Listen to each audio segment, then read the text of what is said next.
and welcome to Rewind Reviews, a TV, no, not a TV podcast, a movie podcast where we watch movies from our youth and ask the age-old question of, is that still any good? Look, I'm not going to bury the lead this week, everyone. It's Spider-Man 2. You know the answer to that question. It is folly to dangle the, ooh, does it work on a rewatch? Spider-Man 2. Like one of the most iconic superhero movies ever made. And we'll get into the whys. And look, it isn't a perfect movie, but it's pretty damn close, isn't it, Chris? It's not far. Yeah. It's pretty damn close. No, not at all. I've got one or two nitpicks, and I've got a topic I'm looking forward to discussing, which I think works, but I think is an interesting discussion. Sure. But it's phenomenal to the point where my plan was to watch it this morning and do that, and then last night it's quite late and I'm in bed and I'm like, I've got to watch Spider-Man 2 in the morning, and I go, Spider-Man 2 has that. This is all to myself. I'm like, Spider-Man 2's got that really awesome a comic book opening where it through like illustration recaps the first film. Yeah. Like that's pretty cool. Like I remember being really impressed with that even as a kid. Yes. And I'm like, I'll just watch the whole movie last night. Just pulled me in. Pulled me in. Like, and it's just like, I guess I'm just watching Spider-Man 2 now. That's cool. Like phenomenal. Yeah, and I think so smart. I don't know if you won't be aware of this as not a big comic guy, but those illustrations are from Alex Ross, who is a very iconic illustrator for comics, and he doesn't use the traditional tools. He sort of his are paintings essentially. And man, do I own a big old pile of comics, with Alex Ross alternate art on them? Yes, I do. His stuff is just and continues to be some of the most iconic artwork. So if you're gonna just to get this out of the way now, if you're gonna do comic booky recaps at the start of your movie to recap the previous one, and you're gonna get like an artist in, Alex Ross is the guy you call. Like there aren't many artists they could have picked better than Alex Ross for that specific role, because his style isn't really comic booky. It's a bit more hyper real than a traditional comic book.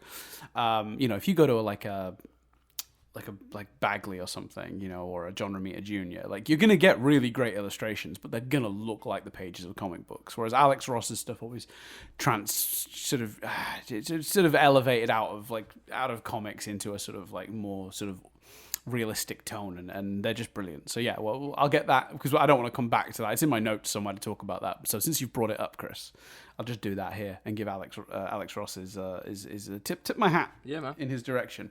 Although the two artists I grew up whose Spider-Man I most recognize is Romita Jr.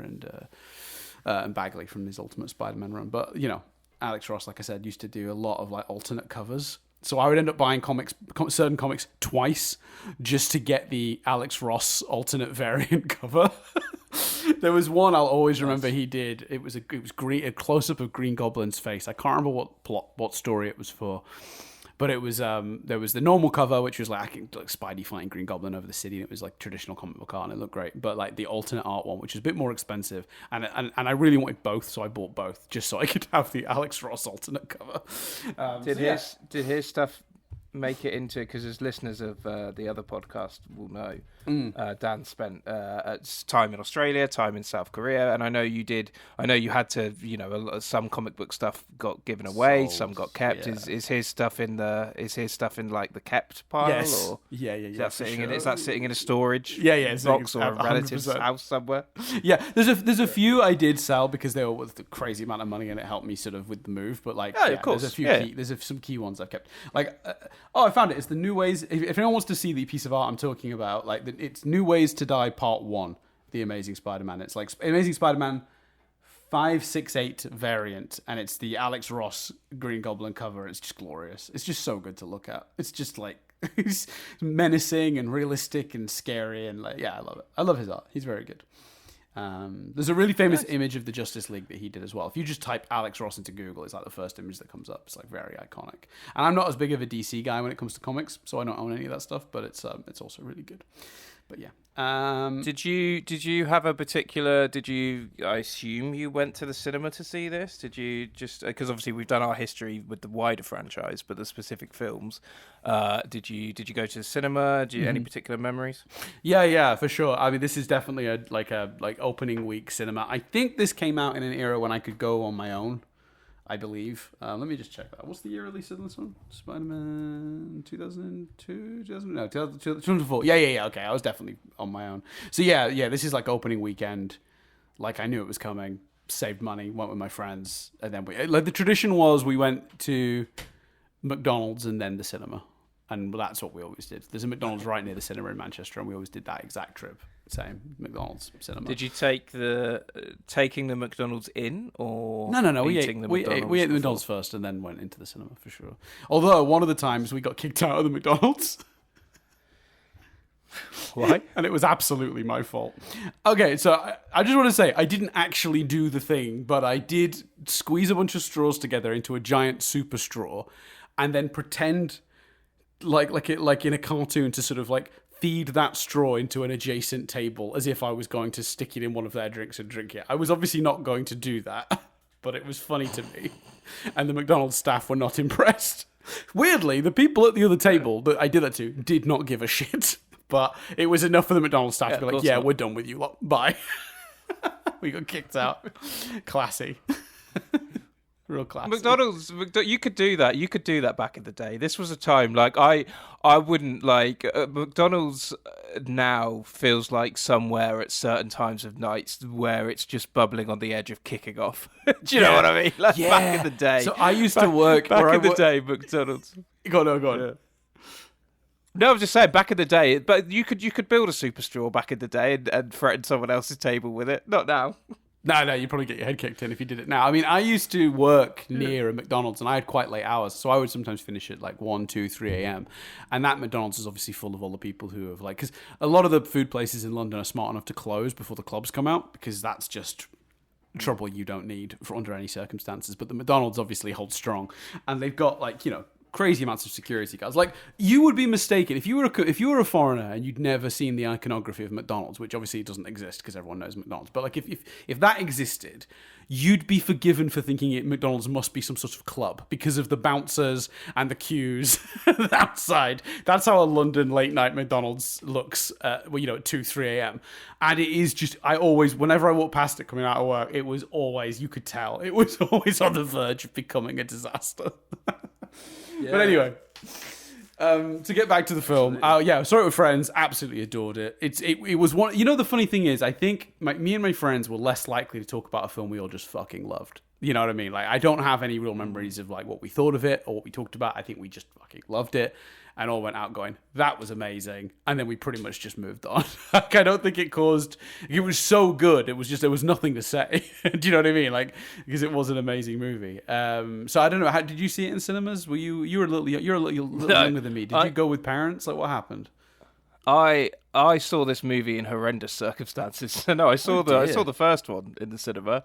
The second one watched round a mate's house because his dad had somehow come across or got or whatever a traditional bootleg version of the film. Like, it was still out in cinemas. So we're talking like filmed in the cinema, old school. Yeah, you can see people's heads getting up like in front of the screen, and sometimes inexplicably with Korean subtitles. That was a very common trope back in the day. Yeah, stuff like that. Yeah, totally. And as such, the quality wasn't amazing. Yep. And my friend's little brother was too young, so we were meant to be babysitting him, or my friend was. We're more concerned with watching Spider-Man, but he's just this hyperactive little kid running around all over the place. Not at all his fault. I'm just sat there like, these are not the circumstances I want to watch Spider-Man 2 in. And I'll be honest with you, judged the film on it. Like, for years, when people would raise Spider-Man 2, in my head I'd be like, I don't think it's as good as the first one, but everyone seems to. But I just watched it in really bad circumstances. Yeah. And I remember doing. I think it was. I don't think I particularly. Apart from maybe the first one, because I had that on I had that on video, like literally VHS, I think. I remember particularly rewatching the second one, and we'll come to the third one, which I just didn't watch. So I don't know if it took this long, but my distinct memory is rewatching all of them for No Way Home, and watching the second one and being like, oh no, this is good. Like, who knew? They were right. I just watched it in appalling circumstances. Yeah, and I do think like people do sometimes not account for their mood or their circumstances Totally. impacting their view of a film. The idea that we're all these like perfect objective creatures that can separate the situation from the art we're consuming. The reality is, like, if you've just had like, I don't know, let's just say you've just had a big old fight with a family member, and then you've gone like to look at in an art gallery, you're not going to be in the right mood to properly consider the thing you're observing. And the same is true of like a movie or a TV show. It's a piece of art, it's a piece of storytelling, and if you're not in the right mindset to be either concentrating on it properly, to take it all in, because I've definitely heard reviews from people, especially I think younger, some of these like younger, more YouTube-y reviewers, where it's clear that they just like watched the movie, you know, online or on their phone, weren't paying fully attention to second screen situation, because they'll say things and you go, well, you clearly missed the bit where they explained that. Like, that criticism isn't... Look, everyone's entitled to their opinion, of course, but you just clearly weren't paying attention. And I think it's a thing you learn as you get older. I hate to be patronizing and like talk like you'll understand when you're older, kid. Like, that's not a great approach, but there definitely is that, and I see that sometimes when I listen to other reviews, like people who just, you know, you can tell they didn't watch it in a good circumstance. But I think that is true, man. I think there are many movies that I've gone back to and either liked more or liked less, and I've realized I was just in a really good or bad mood that day, or I got to watch it in these really ideal circumstances, and if I'd watched it in pretty much any other way, it would not have landed for me in the same way, good or bad. And and I think that's undervalued as a cause for people's feelings. Because also there's nothing. I don't think there's anything wrong with that, and this isn't just me defending me from back in the day, but just in general, I think there's something wrong if someone's like stating their opinion like it's fact and that affected it. But if someone's going, I felt this way, then that's fine. Like, okay, cool. External things impacted it. Completely fair. Yeah. Like, so it's interesting. It is interesting. I do think there's. So how much later is it you've watched this movie and go? You said it was for No Way Home. Yeah, so my memory really is Yeah. I know, absolutely it is. That's crazy. That's my memory. I feel like maybe I watched nearly it 20 years like later, uni time or something. Yeah, but I feel like I must have watched it. Well, it's different. It's tricky, you know, because I feel like I must have watched it in between then. Like, I just feel like I must have done. But equally, I know I didn't watch the third one. Like, I did not see the third one until the No Way Home rewatch. And part of me goes, if I'd have watched 1 and 2 again, would I not have just powered through and watched 3 then? Yeah. So maybe I didn't. Maybe it was a while. I still think there's an interesting, and you know, we can have this discussion at the end. Sorry to interrupt you. I do think there is an interest. There's an interesting thing of this versus the first one, of favorite or best. And you know, it's a distinction that I make on the podcast a lot, which is, for me, they can be two different things. Someone could have a favorite film of a franchise, but someone could also legitimately think another film is the best film of the franchise. MCU is a good example. I would probably say one of my favorite MCU films is Civil War. I think the better movie is The Winter Soldier as a constructed movie. So I could see an interesting argument with this of the favorite being Spider-Man and but the better movie being Spider-Man 2. So yeah, that's it's just an interesting kind of thought in terms of which one's better. Yeah, we'll come back. Yeah, we'll come back to that, because I'm a little mixed on my feelings on that, because I also don't think it's as clean cut as some might suggest between these two. No. I think it's a little bit easier to pick which movie comes last, but again, we'll see that next week. I am hopefully optimistic. Like that 3 will not fare as poorly as its reputation. And you know what I think benefits that? I think that this, rewatches always bring up new things that you hadn't quite appreciated or realised before. And last week it was just how much of an origin story Spider-Man is and how well they do that. My revelation this week watching it, and this is why I feel a bit confident, or not confident, but I feel happier maybe going into the third one, Right. is I've realised on this rewatch, I've kind of always thought of the Sam Raimi Spider-Man as Spider-Man movies as being 3 separate films. Like they're a trilogy by default.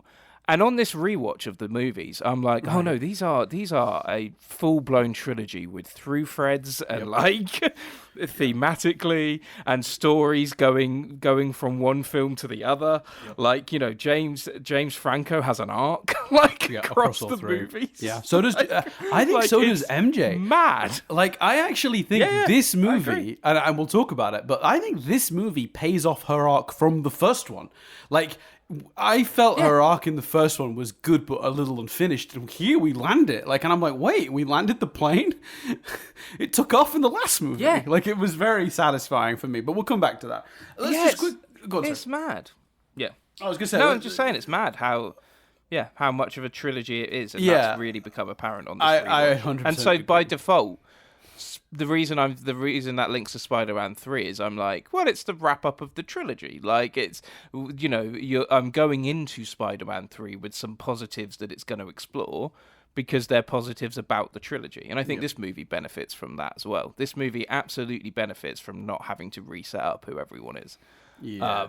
Sorry, you were. Well, let's just do it. I'm just going to take this to a quick overall before we get into the nitty gritty. So, look, my feelings on this movie is it is an incredible superhero movie because it is grounded in his life and problems rather than cosmic world-ending bullshit that's abstract and hard to conceptualize for an audience. Maybe not that hard to relate to. You tell me a bunch of abstract people I've not met and have not seen might die. I go, okay. This fictional world of people I don't know will end. All right. There's a space beam, sky beam, and the world will end. All right. It's hard for me to care. But when you make it so personal, it works so much better. And what's great about this movie is it's not even really about... He is saving New York from a threat that will kill many people. But that's not the thing the movie wants you to be invested in. The reason this movie works is we are invested in Peter's arc to return to being Spider-Man so he can do that, because we understand that the lesson he learned in the last movie hasn't quite landed yet. And that's what's incredible about this choice as well. It's bold to have a character that's already decided to sacrifice go back on that. To have this moment of, you know what, actually, great power comes great responsibility. I've done my bit. I've sacrificed for, years at this point. I've given up a lot. I'm going to have some, for me. And, the psychology behind that and the way that this story unfolds is just incredible. And you're invested in him seeing the error in this choice and coming back to that so much more than you are actually seeing him physically save the day. Because him saving the day isn't just yay, the people have been saved. It's yay, Peter has made the right choice. So you're invested in Peter's choices, not the outcome of the whirligig, what's it, destroys all of New York machine. And that's that. The stakes are just so much more personal. And I wish the modern Marvel movies would understand the humanity of this movie and drag them into it more. The reason I love the first Guardians film is because while there is a world-ending threat, we're actually dealing with Peter and his grief with his mother. That's the opening and ending of that movie. Like, it is all about his mother. It is all about his grief. And while there is a world-ending threat, that's not what you're invested in. You're invested in this team coming together and stuff. And then Marvel seem to have forgotten that in some of the more recent movies. I'm hopeful for this year. There's some. I think ironically, the next Spider-Man movie is looking like it might have a lot of heart to it, a lot of personal story and stakes to it. So I'm really hoping we fall through. But basically, it's a story about how hard it can be to make sacrifices and sacrifice what you want for others, which shines a light on his heroism in a way other movies don't. This movie, more than any other superhero movie ever, makes you understand the risks and the sacrifices a hero is making, a superhero is making, to do the thing he's doing. And I've never seen a superhero movie since do this in this way. And that is glorious. So if we're doing overall thoughts, I still think this is a masterpiece. No one will be shocked to hear on my rewatch. I love this movie. It's a very powerfully done film. The visuals are amazing. It's full of goofy, great comedy and all the good stuff from the first movie. And there's even a few things they have improved. I do have some small nitpicks. I have a couple of character things that I'm like, I'm not sure about that choice. But there's a tiny little bump at the end of this, towards the end of the second act, that I don't love, and it's just it's not the end of the world. It's all it's all stuff that doesn't really make a massive impact. But it's got some of the most iconic fight scenes that the franchise has ever had, and it's some of the best storytelling the franchise has ever had. No wonder Spider-Man 2 is heralded as one of the greats. It is, to summarize, a big old masterpiece. Do you have any overall thoughts you want to cover before we get into the nitty gritty? Just to yes and one of your comments, there's a moment in this film in terms of like scope where when they're describing the end threat, Peter says he's gonna kill MJ and take half of New York with him. Like, he says those words, and I was like, oh, the bravery of this film. I mean, it's not bravery, but compared to modern superhero films, it feels so brave to admit that the threat is half of New York, and like, you still feel the weight of that. It's still a big threat, and it's still powerful and impactful, and there's still the MJ of it all. But that line in particular, I was like, you wouldn't get a superhero movie now be like, oh, the threat is half of New York. Like, obviously that's a threat. I'm not saying that's not a threat, but like you say, compared to sky beams, compared to reality ending, world ending, reality ending, world ending, multiple worlds. It's like it's it's Doctor Who, isn't it? Doctor Who's series finales are like this planet could get destroyed by the Daleks. All of Earth could get destroyed. All of the planets. All of reality itself. Like, it's just escalate. I think it's interesting though, and the Marvel movies have done similar. Well, he puts MJ first.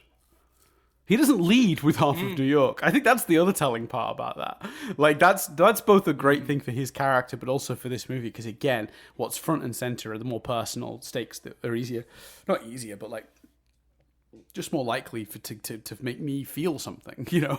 That's what we should be putting up front and center. So yeah, let's should we dive in, or have you got any other wider points? We're recommending. Obviously recommending. I just say one thing, just while it's in my head. One thing that's really funny is sometimes in superhero movies, it's funny, isn't it, to think about the scenes you don't see. And like, we end that conversation with Peter saying that to Harry. And then presumably Peter has to like reach out really slowly and take his mask off of Harry. Like, he can sort of pop it on his face and then swing away. Maybe Harry has to like go and give it to him or whatever. But anyway, that's so good. I'd never thought about that. Why is that not in the movie? That's a great idea. I guess it would undercut the drama, but I love it. It would undercut the drama, but yeah. And there are moments of comedy like that, like the it goes up a bit in the crotch scene and stuff like that. Well, let's start there. Placed parts. Well, hold on. Can I just? I agree with your thoughts about how amazing the movie is, and also I think what is fantastic and doesn't almost maybe an underrated element of the movie is how they really, really try and give every character something to do and every character an arc. And I think there's one slight miss there in terms of nitpicking. But again, these are small, minor nitpicks. The movie is absolutely incredible. It's paced brilliantly. It does things so subtly, and there's like magic tricks to it. Like you think of all the iconography of the movie, and you think about Doc Ock being this amazing villain, and you rewatch it, and you're like, Doc Ock has a very specific like purpose, and actually like no scenes are wasted. Yeah, maybe the burning building. I'm sure we'll come back to it. I disagree with the burning building thing. I know this is an unpopular scene. I think it's like maybe the linchpin of the whole movie. I will come back to the burning building. I feel very strongly about that burning building scene. But you are not alone. I'll tell you now. I am well aware that scene is often criticised and pulled out as one of the weaker moments in the movie, and so you're in good company talking about that scene. Well, I have a very specific issue with it in we'll get back to it. But yes, so the movie is brilliant. Obviously, recommend.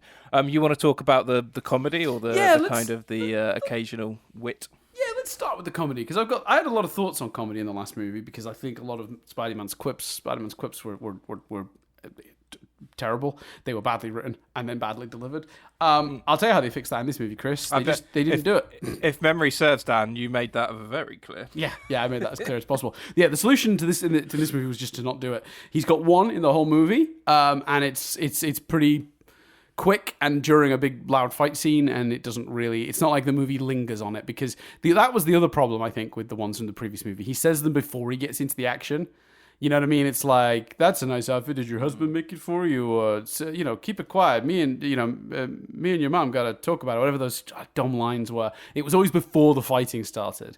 And one way they fixed it in this movie is, for example, when Doc Ock is robbing the bank, he throws the bag of money at him and he says, "Keep your change." And it's like, it's during a big action scene. He's throwing a big sack of money at a big octopus man who's knocking it away. There's so much shiny key dangling stuff happening on screen that you'd be forgiven for even missing that joke, to be honest with you.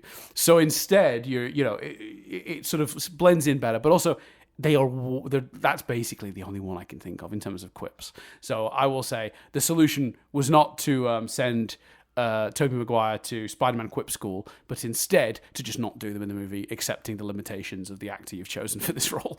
And instead, actually, I think the whole movie took a cue from that, because this really does feel like Peter Parker's movie, not Spider-Man's movie, but we'll come back to that. But comedy in general, the movie still does tons of. I was blown away by how much I laughed, particularly in the first two acts of this movie. He stole that guy's pizzas kills me every time. Every time. I never don't laugh at that. When he gets in the accident on his scooter and the kids see him flip and he's like, "Eat your vegetables," and the kid's like, "That's what my mom always tells me." Absolutely. Mwah. That is chef's kiss. Obviously, our Bruce Campbell cameo, great as always. The woman playing the violin and his reaction to it, staggeringly funny. The lift scene is obviously iconic, when he starts complaining. I was blown away by how funny this movie was, and very naturally funny as well. It never feels forced. It doesn't feel like, a writer went, "We need a comedic beat here." It feels like they put them in when they knew it wouldn't undercut the drama and when they had a really good natural occurring gag that would fit in the moment. Not, we have to place a joke here whether it fits or not, which is sort of sometimes the vibe you get with a modern superhero movie too. So yeah, big compliments. Yeah, but it's funny, isn't it? It's funny. It's funny how modern the comedy feels, and how actually, apologies for saying a name we shouldn't say these days, but how Whedon-esque it feels. Like, Josh Whedon gets a lot of credit for setting that tone in the Avengers and setting that sort of quippy style. And I'm watching this movie like, it's here. Like, it's in this movie. I would say it's not fully realized in characters, because a lot of Joss Whedon's comedy comes from characters observing things about each other, whereas this is more situational comedy. Like, it's not always coming directly from the dialogue. Sometimes it's like the situation is kind of ridiculous, and I guess that is different to what Joss Whedon was doing on Avengers. He brought his sort of Buffy speak, the way the characters interact with each other with this sort of strange cadence, and like the way they make. Yeah, I agree with you that it starts here, like that feeling comfortable because I feel like there's a sense, especially in like when you go back to like Blade and the X-Men, there's a sense that if we make too many jokes, people won't take the movie seriously. Like, forgetting style of comedy, there was a fear of comedy in these movies in general, right? There was just was. And I think that, this movie definitely opened the door for, oh no, you can still have jokes in your movie. That's okay. That's allowed. And to be fair, the first one really got there first because the first one's funny too. But like this movie really was just like went for it and like really made it okay for the movies to be sort of fun and funny. Whenever there's a good opportunity for a dumb joke, this movie jumps on it with open arms and embraces it and, buys a Ferrari and takes it out for dinner. You know what I mean? The movie really goes for it. Whenever they found a gag, they were like, we're going to do it, and we're going to do it as full throttle as we are able to do. We're going to give it the time and the space to breathe, and we're going to commit to it. Like the moment with him in the lift, which I've heard things about that being that's great. Partly improvised, and I don't know how true that is because I think it came from the actor in question, and it would benefit him to say he improvised one of the funnier lines in the movie. But he might be telling the truth. I just don't know. But my point is that scene doesn't go in a modern movie because they go, I'll cut it for time. It's too long. It's such a long, slow scene where they're just sat in a lift. And like that's the glory of it, is how long and awkward it is. The pauses between the speech. I take the lift scene and I raise you Peter eating cake with the neighbour. Awkward as fuck. Glorious. A scene which exists purely to be like, oh, by the way, Aunt May called. I genuinely, Chris, my jaw hit the floor during that scene. I was like, you would never get away with that scene today. And I love it because it adds so much texture to the movie. For those who don't remember, I love it. For those who don't remember, Mr. Ditkovich, the landlord across the way, who's always wanting Peter's rent, his daughter has a little thing for Peter, and she just randomly lets herself in, and he's like, "Oh, I'm sorry," goes back out, knocks, comes back in, and then says, "Would you like chocolate cake and milk?" And he's like, "Yes." And then we just do a smash cut to just him finishing the chocolate cake, and like time has passed, and the impression you get is that they sat in silence and ate cake because no one is talking. And then she's just like, "Oh, by the way, Aunt May called." Because you do sort of watch it and go, is that scene and the sort of slightly flirty vibe with Betsy Brandt or Rant? I can't remember. I don't know how you say the surname. Like, are they meant to represent the life Peter could have outside of Spider-Man, outside of Mary Jane? You're like, is that what they're going for? But no, I don't think so. I think it's just like, that scene would make more sense if that character was like Gwen Stacy or something. Yes. Then you'd be like, oh, okay, I can understand why you're doing this scene. I think he's dated Betty Brant in the. I think bizarre. He's dated Betty Brant in the comics. So I think that's. I guess that was a little nod to their comic relationship. And like I say, I think that's almost that the undertone. You'd almost be, rather than the cake scene with the neighbor, or to some degree the neighbor existing, or the neighbor's daughter existing, do you do that idea somehow with Betty for that reason? Like that's his equivalent of the astronaut sort of thing. Yes. But yeah, I don't know. It was a bizarre scene, but I like you. I loved it. Like yes. Let's talk nitpicky. So for me, whilst the character is given lot more, you're about to do a nitpick, and you're gonna do it before we've gone to nitpick corner. Oh, sorry. The car's ready. I grabbed my shoes and I'm waiting for you to fucking get in the car. You're just starting. Let's get over there. I'm in. Hold on a second. That's me popping in the car and whipping you, apparently, based on that noise. Yeah, Chris wants to have a duel, and he's taken his single white glove and slapped me across the face with it. I love in this movie, yes. And I think she's got more to do, and I think that's great. I love the Aunt May scenes. I think the Aunt May scenes in isolation are you've hit on brilliant. One of my this isn't even a nitpick. Maybe we shouldn't have got a nitpick corner. I think there is a bump in the character work here, but go on. I'm giving you the heads up now that I fully agree with what you're about to say. I just feel if someone's saying, right, what is your complaint about this movie? What is your number one thing? The reason I say nitpick is because it doesn't break the movie for me. Correct. But whilst the Aunt May scenes individually are brilliant, it's the one character of the main characters where they sort of try and give her an arc that for me just completely fails. Yes. The fact that we have this brilliant scene where Peter reveals what happened and reveals that he was there and hadn't ever told her that he was there when Ben died, and then she just walks away, which is, you know, out of grief and anger and whatever, and very powerful because she doesn't do that. Yes. We then have the amazing scene where she tells him he loves him and they make up. And that's a great scene as well. And the Spider-Man speech is fascinating because when I watched it before, I've always interpreted that as she knows. I think she and knows. I watched it this time and went, oh, you could interpret it either way. Like, it's not actually you as can. clear. You can, but I remain confident she knows. I've Yeah, so always. do I. But I think it definitely could work either way. But I've always had the feeling she's absolutely aware. I think one of the reasons we feel that way, Dan, is because that makes the fact that those two scenes follow each other better. Because we don't. What's the point in her storming off if in the next scene she's just going to immediately forgive him? Well, and yeah, I think one of the reasons she doesn't just forgive him. She waves it off. She's just like, it's all water under the bridge. They don't even. I would have been happy with him with her saying, Peter, I'm so sorry I walked away. I thought about it, and I think you were very brave telling me this after all these years, and it must have been a horrible thing for you to live with. I'm so sorry you had to live with that on your own, and just know that I still love you, and that I was shocked to hear it, but I forgive you. If she'd said that at the beginning of that scene, that's enough for me. That's enough.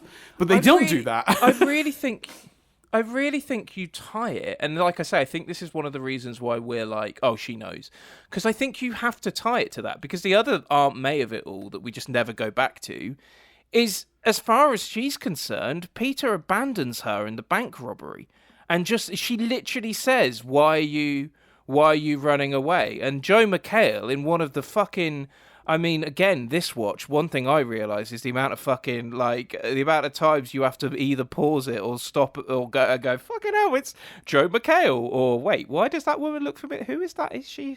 Oh, it's Zoe Deschanel's sister. Okay. Who's the receptionist? Yeah. Like, she's great Emily in this. Deschanel. She's very funny in this. Yeah, brilliant. And obviously her own, like, the only reason I bring up Zoe Deschanel's sister is because that's why you're looking at her going, she looks familiar, but she sort of doesn't look familiar at the same time. If you were a big fan of hit TV show Bones, you'd have just been like, oh, it's Emily Deschanel, obviously. I would have done, yeah. But instead, but I'm you're not you're a New Girl fan, so... Yes, I'm not a bonehead or whatever Bones fans call themselves. Great. Boneheads. Right, wait, I'm going to Google this. They have to be boneheads. Wait, what do hit TV show Bones fans call themselves? Let's see what Google has to say. Am I going to get the automatic AI thing? I think... okay. Of course you are. Fans of the hit TV show Bones typically call themselves simply Bones fans. Boring. Oh. Boo. They should have called boneheads. Okay. Anyway. There are a few informal tags within the community. Squints, Brennanites, and Boneheads. Okay. Yeah. So this has been used in some social media circles and one or two fan podcasts. So there you go. Nice. Good. So he runs off and he says, "Don't leave me." Yes, and he does, and that's never and Joe McHale has that really funny line of like, "Some hero, your nephew," or whatever it is, which is very funny. Some guy, but like, for me, all of these things could be tied together more cleanly with a more overt Aunt May realizes why he was there when Ben died, why he ran away at the bank, like that. And I still think we kind of can keep the speech about Spider-Man the same. That element of it can be, she doesn't need to necessarily say it to him, but I just think you only need to add one more piece to tie these together more cleanly and make that arc more clean, rather than as we've said, have a really powerful emotional scene and then have it literally dismissed the next time the characters are on screen. It is one of the work. And I would actually say we might have been driving on our way to Nitpick Corner, but that is not a nitpick. That's one of the few, and I mean really few, legitimate, like, actual criticisms I have of the movie. Like, it is just the one bump that really did stick in my craw slightly. And again, I think just clarifying that between the two scenes, she's figured it out, and that's why she's forgiven him. maybe she's realized that the Ben thing inspired the Spider-Man thing, and the reason he ran off the other day is because he became Spider-Man, and then he saved her, and she's realized she's been wrong about all this stuff. And you could definitely interpret these scenes as that.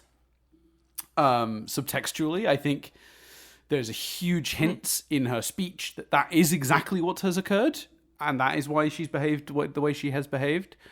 But I would like it to be in the text more overtly than it currently is. I want it to be, I know writers who use subtext. They're all cowards. No, Garth Marenghi for you there. No, I think that, it should just be in the outright, text somehow. They should do a scene, or they should include a line somewhere that gives some more context to that. But instead, we get this really awkward just dismissal of a very dramatic moment, which is a shame. And I've got to tell you, it's Rosemary Harris, right? That's who plays Aunt May? Oh, I hope I've got her name right. I don't have it in front of me, so I've just I think so from my brain. But she's incredible in this movie, and and the moment when she pulls her hand away slowly and walks up and leaves, and I miss movies just taking a beat with stuff like that. It's such a slow. Yeah, it is Rosemary Harris. It's such a slow, moment, and they linger on it, and it's just beautiful.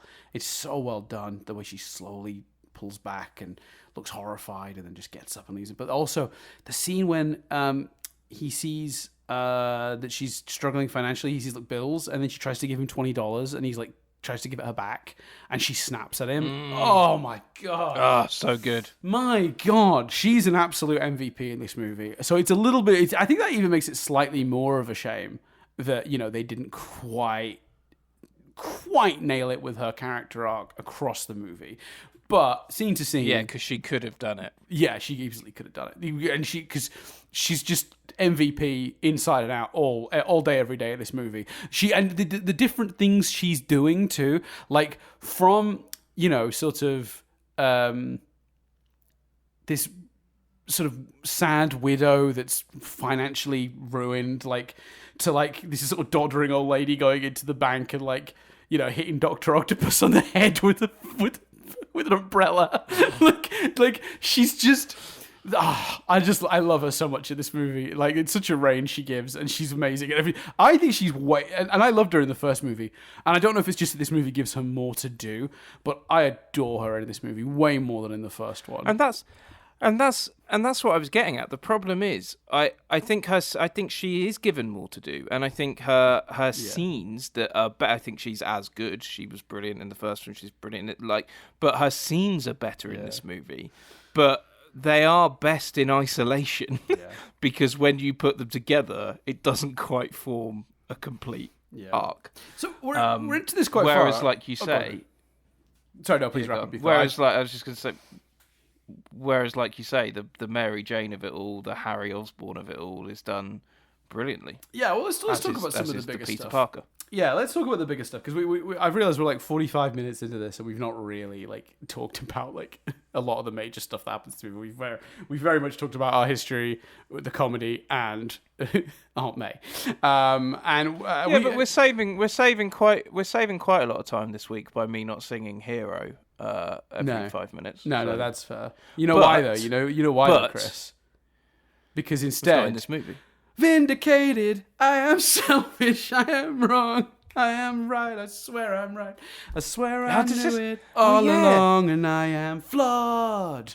This movie does have it. In my mind, this movie didn't have it, because I know that the third one has Signal Fire by Snow Patrol, and I'll be singing that next week for sure, but I'd forgotten about Vindicated. Vindicated. Controversial opinion, Chris, you're going to hate me for this. I think it's a better song than Hero. I do. I love it. I think that's look. We're in. There's Dashboard Confessional, isn't it? Yes, Dashboard Confessional. Vindicated. We're in favourite or best territory, Dan. That's fine. Oh yeah, here we go. This song was released as the lead single from the soundtrack of the film Spider-Man 2. I did not even know. I know that song more as that song than I do know. Well, see now I know it as a music video. And they're playing the songs, and Doc Ock is fighting Spider-Man. There's a bit when it pans over from them on a street to the doors where Doc Ock bursts out of the I remember the video vividly. Like, that song is ingrained in my head. I had this soundtrack as well, so I this song is very associated with this movie for me. So yeah, and obviously it's the first thing you hear when the credits start. It's like the minute the movie ends, it's that opening guitar riff. Yeah, but it was very late at that point for me. I think I just turned it off. I sat in the glory of Vindicated for several minutes, and I definitely was not fussed about Hero. I think Vindicated's a great song. I'm so high. Mate, this video, like the opening of this video is them zooming in on an Amazing Spider-Man comic. Wow. Yeah. There's scenes from the movie in this shit. This is more of a soundtrack video than Hero. Well, I don't know, awesome. The Hero one, he's like on the rooftops in New York, and it's got that orange glow and that look of the Hero video is very Spider-Man as well. Very Spider-Man, to be fair. True, but do you know where they're playing and where Dashboard Confessional are playing? Do you remember this? No, I've got an image. They're in my playing head on the street, like. Mate, get it up now. They're playing in Doc Ock's lair. Are they really? They're playing in that location. Yeah. That's awesome. This is such a oh yeah, look at that. Yeah, they are. They're playing in his in that like abandoned like pier that he builds his thing in. Yeah. Honestly, it's a genuinely great song. And I gotta say, right, the Spider-Man 2 soundtrack, and this is back in the day when movies got like these weird, bizarre, and when you think about it now, it's actually insane. These licensed soundtracks where it's like, here are some songs collected together with the cover of the movie. Like, they're not related to the movie in any way, shape, or form. And it is just a collection of songs. And we've just released it as the Spider-Man 2, like, music inspired by, or, like, whatever. And it's fucking insane. Like, music from and inspired by. Now, Vindicated appears in the movie over the credits, so that makes perfect sense. But you look at this... Oh, and so does Ordinary by Train, which is also a great song. But the rest of this... It's like there's a random Jet song, there's a random Hoobastank song, there's a random Lost Prophets song, which we won't talk about. Let's just put my hand in my collar and go, maybe we won't talk about that today. But there's it's just like genuine, like, just hits from the day. Like, there's a Taking Back Sunday song, which, by the way, can I just say, has the perfect Taking Back Sunday title. It's "This photograph is proof, open brackets, I know you know," or close brackets, which is such a perfect thing. There's a random... Adam Levine song on this soundtrack. Yellow Card are on there somewhere. Ridiculous. Yeah. There's some tunes on this song. I forgot about Ordinary. Ordinary's great. I remember Ordinary being but anyway, a Spider-Man song. My point is, it's a great song, and I won't have anything said against it.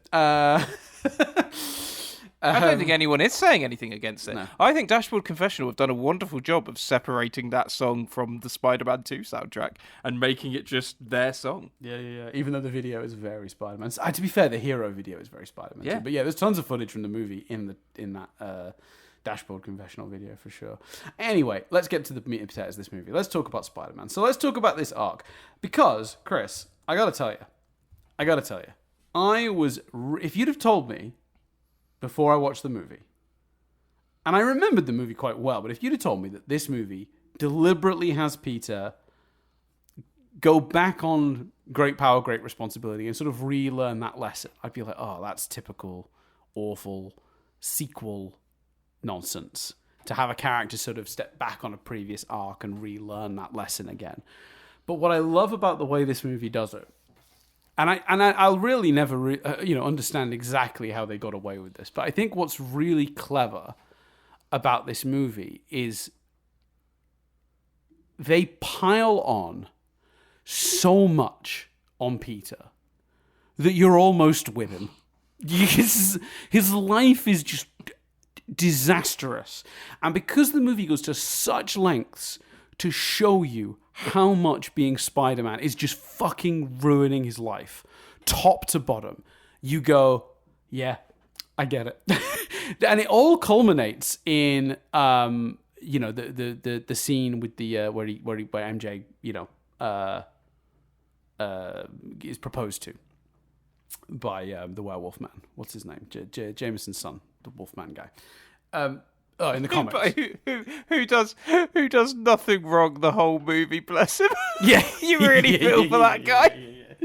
Yeah. I think they were really hoping that him being J. Jonah Jameson's son would make us automatically not like him, but they didn't really give him any... I mean, to be fair, he doesn't have much of character either way, but yeah, I agree. He doesn't do anything wrong at all. You feel a bit bad for him by the end of the movie. But, like, Peter's lost his jobs, he's lost his friends, he's lost the love of his life, his aunt has just rejected him, like, he's failing at school, he has no money, he's got the shittest little apartment in the world, which is just the saddest thing to watch. Like, it's just what happens pathetic. in that scene? What happens in that scene, Dan, is his best friend slaps him in the face twice, and then he finds out the woman he loves is engaged to another man. Like that's what happens in that scene. Like, this movie, as you've said, does a phenomenal job of beating Peter down. Like, even the start, like the pizza scene, and that obnoxious bonehead is like, oh, you're 2 minutes late. I'm not paying for those. Yes. Like 8 pizzas, just pay for them. I mean, I'll be honest with you. I would understand if she was like, I've just seen you come out of the janitor's closet randomly with 7 pizzas. I'm not paying for them, nor are we eating them. Take them back. I'd understand that a lot more. Yeah, but Chris, why is one of these slices clearly separate and covered in webbing? Like, these are all fair questions. Yeah, why are these pizzas all smushed around in their boxes if they've been swung through the streets of New York on a rope? Yeah, those pizzas cannot be in good condition. I'll give you that. That moment when he comes out of the closet as well is very funny, and that's another thing where this movie is just like, no, we're going to hover on that's not going to be a quick beat. We're going to have like almost a minute of just Tobey Maguire struggling with the brooms. It's genius. And then his little smile on his face, he's like, pizza time. So good. So good. Because also, if he hadn't have dicked about with those brooms, he probably wouldn't have been late. Yeah, because he spent so long doing that. I agree. But I think what's incredible about this movie is like and I would say it'd be a very surface level take, I think, for someone to say like, oh, they go back on the arc, because it's very clear that Peter has sacrificed a lot and he does believe in what he's doing. But there's an element of just like, it becomes such a problem for his life. And he gets the added bonus excuse of his powers are starting to go away. Now, the movie makes this clear that this is actually just psychological. His powers are going away because he doesn't want the responsibility anymore, and it's manifesting physically in him not being able to use his powers. And it increases as the movie goes on, and the pressure upon him continues to be applied, whether it be financial, grades, the love of his life, marrying someone else, his best friend hating him, the press constantly telling everyone that he's like a criminal. Like, one of the big things that happens right at the end as well, right before he makes the decision to be Spider-Man no more, is that whole, he tries to save, the bank and the people from Doc Ock, and the Bugle runs with the headline, Spider-Man and Doc Ock rob the bank together, or something like that. Spider-Man and Doc Ock team up and rob a bank, whatever the Bugle headline is. And it's just this perfect thing of like, yeah, you totally would understand that he's like, this isn't worth it. There are police to protect people from muggers, and there are all these systems in place, and all I'm doing is just making my life miserable, and for what reason? And then, Chris, we have the scene where the guy is being mugged in the alley, and Peter walks away from it, and it breaks your fucking heart, because that's the moment that any other movie would have had him choose to stand up for what he believes in, but they're brave enough to go, no, he's committed to this. He is genuine. Because it's one thing for him to like not react with the police cars are going by, because the police cars are there. That's the police chasing someone. The police are dealing with. That's an active police involved situation, right? And that car that goes past, during the raindrops keep falling on my head sequence when he eats the hot dog, and then the police cars go by, and he has that brilliant look on his face like he's about to swing into action, and he just sort of shrugs and moves on. Amazing. The one with the alley is one of the most powerful scenes in this whole trilogy for me, because it's the moment I realize how wrong what he has chosen to do is, because the movie convinces me, yeah, fuck this. Your life is horrible. Being Spider-Man has done nothing but make you and everyone around you fucking miserable. I totally get this. Quit. And then when you see the hero that you believe in, the great power, great responsibility guy, just literally turn his back and walk away from a mugging, and the guy's yelling for help and no one is coming to his aid, and he is just on his own, and there's no police there, and there won't be any police there, and you just... Oh, it hits you. It's so good. And that's why I love the fire rescue scene, the burning building, because that's the moment then he does have the correct realization later on. And he does that with no powers, which is just amazing. So yeah, I love the arc for Peter in this movie.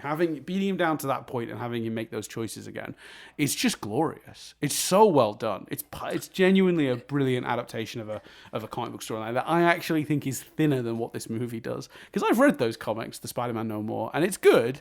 It's really good, but it's one of those older comics that's like short on detail, short on like pathos, and like it's a simpler story basically.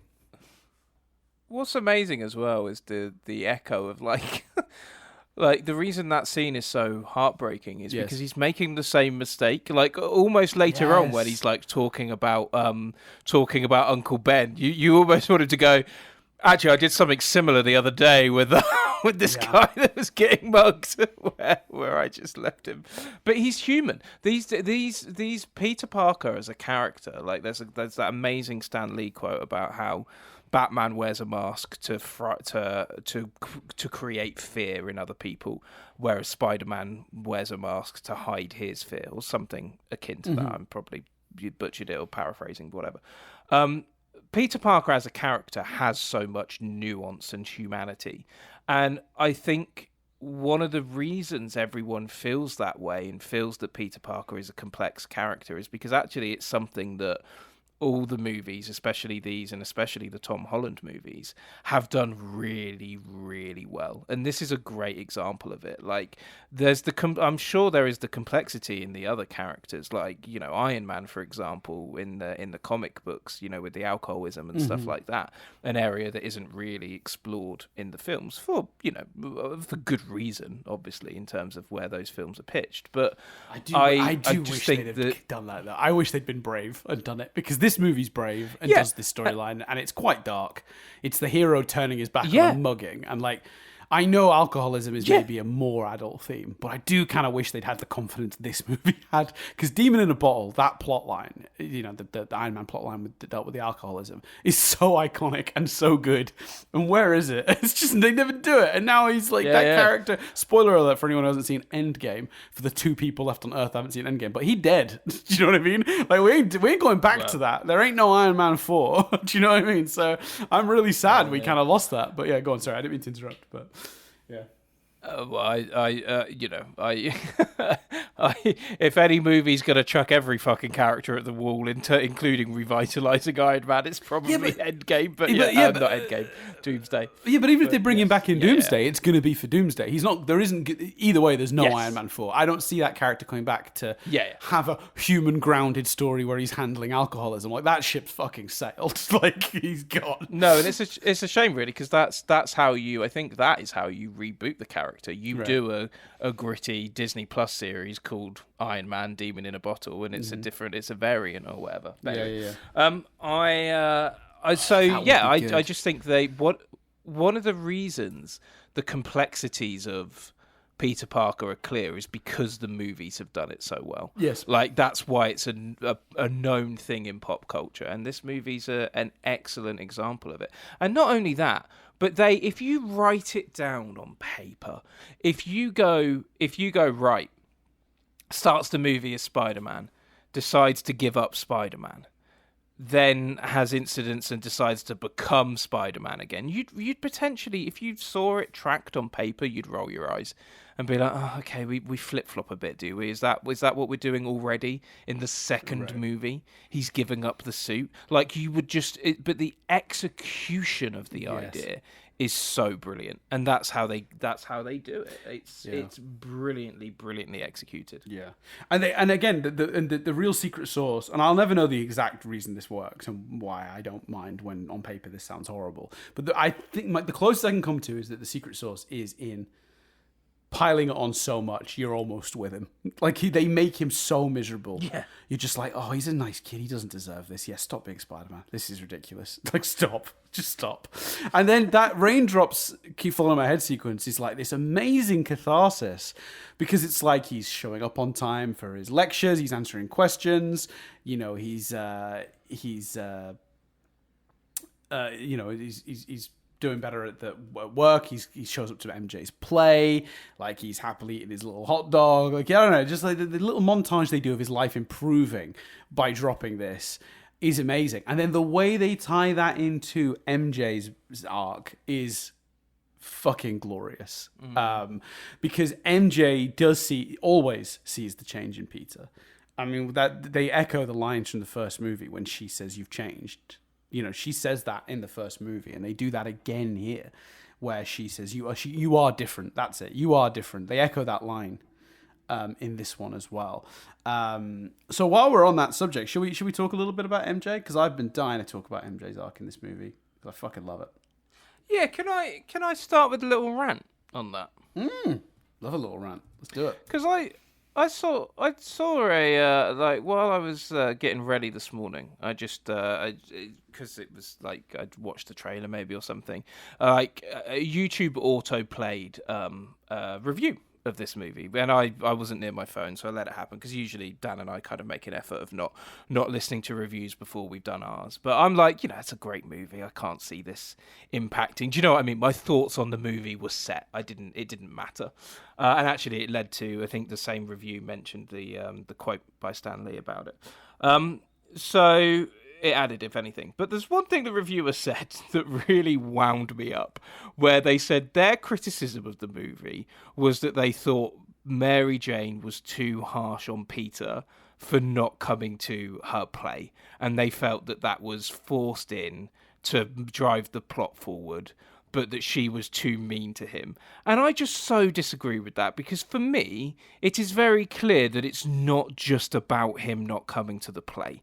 Like, for me, they do enough to make it clear that, like, what she's actually annoyed about is that she feels he does love him, he does love her, and she can't work out why he's not just admitting that. Like, the scene between them at the beginning where it's the echo of them outside the house from the first film, and they're there outside the house, that comes before the play thing, and she's like, Peter, but she's just so frustrated because she doesn't understand why he won't connect with her. Like, for me, they make it so clear that, like, it's about what happened at the gravestone, and it's about everything that's happened since, of him being flaky and not really around. Like, when he returns home for his birthday, and basically all three of them are like, "Where you been, Pete? Like, what's going on with you?"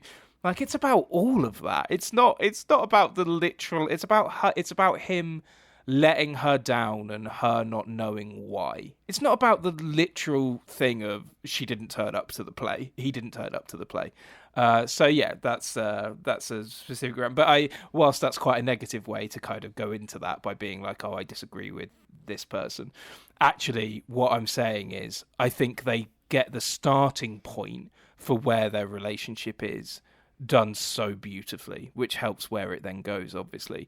But those scenes of them outside the house, and I think Mary confronting Pete about his behavior, all of that stuff for me is done really, really well. And actually, yeah, the conflict of she is engaged, but she's still thinking about Peter. Given the time they spend on that is not a huge amount, I think they do that really well as well. You never watch this movie and think, "Oh, she's being a bit of a dick to Astronaut." You understand, you get it. You can see why she's gone into a relationship, but you can also see that she doesn't want to let go of Peter. Like, I think it's all done really, really, really beautifully. Yeah, this is her best. This is the best use of Mary Jane in these movies. This one, and I think I agree with you. Whoa, we've not seen Spider-Man 3, Dan. Let's not call that too early. Oh yeah, come okay. Let's just just kidnapped again. Screams a lot. No, I'm going to stick with it. I think this is the best use of Mary Jane in these movies, because this is the completion of her arc, and actually, it's the reason the third movie kind of struggles with her, because they've kind of brought her around. And there's a brilliant moment at the end of this that implies something that the next movie doesn't really. We'll see. We'll see. Actually, that sentence is unfair because we haven't seen it, so I'm not going to finish that thought. But basically, across this movie, we complete the arc from the previous movie, which was MJ living for herself, not everyone around her. Because that was the big thing she was doing in the last movie. She was either living for her father, she was living for Harry, she was living to please people around her instead of just for herself. And in this movie, she is actualized. She's found she's got work. She's working in a play. She's successful. She's done some modeling work, but also she's, found this husband who's a clearly very accomplished. That's obviously like accomplished, charming, handsome man. That she's found, and part of her anger at Peter, I think, is so justified because it's, as you said, it's not just about the play. And look, part of it is the play. She does say, she has a whole speech, John's seen my show 5 times. Harry's seen it twice. Aunt May's seen it. My sick mother got out of bed to see it. And even my father, who came backstage to borrow cash, but he came. But yet my best friend, who cares so much about me, in quote marks, couldn't make an 8 o'clock curtain. So after all these years, he's like nothing but an empty seat. Like, an incredible moment. And is very much, she's talking about him missing the play. But it's indicative of a wider problem. Because what happens in this movie, and I think I would not disagree with someone who said it's actually maybe a slight problem for Peter's character arc, because we start the movie on the beat of the previous one, which is Peter acknowledging he cannot be with MJ. Yet the second she says she's with someone else, he's talking about her to Doc Ock like they are on and off thing, which they clearly haven't been for a while. He's reading poetry to try and woo her. He's promising to come to her play. He's bringing flowers. That's dickhead behavior, right? Because you were Mr. It's not good for you to be with me. We shouldn't be together. And now she's happy and with someone else. You're going to suddenly show up in her life more. Make yourself more present. So I think a lot of her anger is very justified. Regardless of the missing the play thing, he's fucking with her again. Like, he shouldn't be. And he knows that. And look, he's obviously giving into the weakness of he does love her. And I totally understand that. But it is shitty behavior. But what's great about this movie, I think, is the ending, is where we bring MJ to, because she suddenly realizes that him saying to her, I can't do that to you, that's him making a choice for her. That's the same thing as the previous movie, when she was living for other people, not for herself. So this movie, her leaving that wedding, as much as you could go, well, there's the charming, nice, handsome astronaut man and she's abandoned him, which again, shame for that guy. But she loves Peter. It's different. And she knows that. And it all collides with this other idea in the movie as well, I think, of her realizing. And I think she realizes sooner than the movie confirms it. There's a brilliant bit of acting, actually, from Kirsten Dunst in this movie when she sees Peter out of the mask. It's not shock. It's confirmation. It's confirmation. Because this whole movie, she's thinking it. And it's this wonderful... Go on, sorry. Can kiss me? I need to know something. Right. Scene. The beautiful notion of, is that, and I think it's both, by the way, is that we need to kiss because I need to feel if this connection is real, and I will be able to tell whether you love me from a kiss. Yes. Is it, we need to kiss because I need to know if this kiss feels like Spider-Man's kiss, like it did when we kissed by the graveyard. And it's both. Like, it's both of those things, and and it's the writing and Kirsten Dunst's performance that lets you know it's both of those things. Yeah. Phenomenal. She's incredible. So we have this wonderful two things that are happening at once, which is her realizing that the feelings she has for Peter and the feelings she has from Spider-Man are not separate. She puts it together as the movie progresses. And maybe she's always kind of known subconsciously, and it's become more and more conscious and a bigger and bigger suspicion as time goes on. And then part of the reason she's annoyed at him is not just that he missed the play and that he's being a dickhead, inserting himself back into her life, but also, if we're such close friends, there's this huge thing you're not telling me, right? And she's starting to realize it. So what's great about this movie is that it ends on this note of her realizing he's Spider-Man, and therefore confirming that her feelings for Spider-Man in the last movie were, as schoolgirlish as they felt at the time, were legitimate because she correctly, subconsciously had sensed that Spider-Man and Peter were one and the same, which confirms to her that it's Peter she loves, not John, John Jameson. So she leaves him. And when Peter says, we can't be together, she's like, yeah, but not for you, for me. That's my choice. Like, you don't get to make those choices for me. And it is brilliantly tinged with tragedy, because then they kiss, but Peter is called away by the dulcet tones of police sirens through New York. And she's like, you go get him, Tiger. And it's like this moment of support. And he jumps out the window, and we have the glorious swinging montage. But we don't end on that.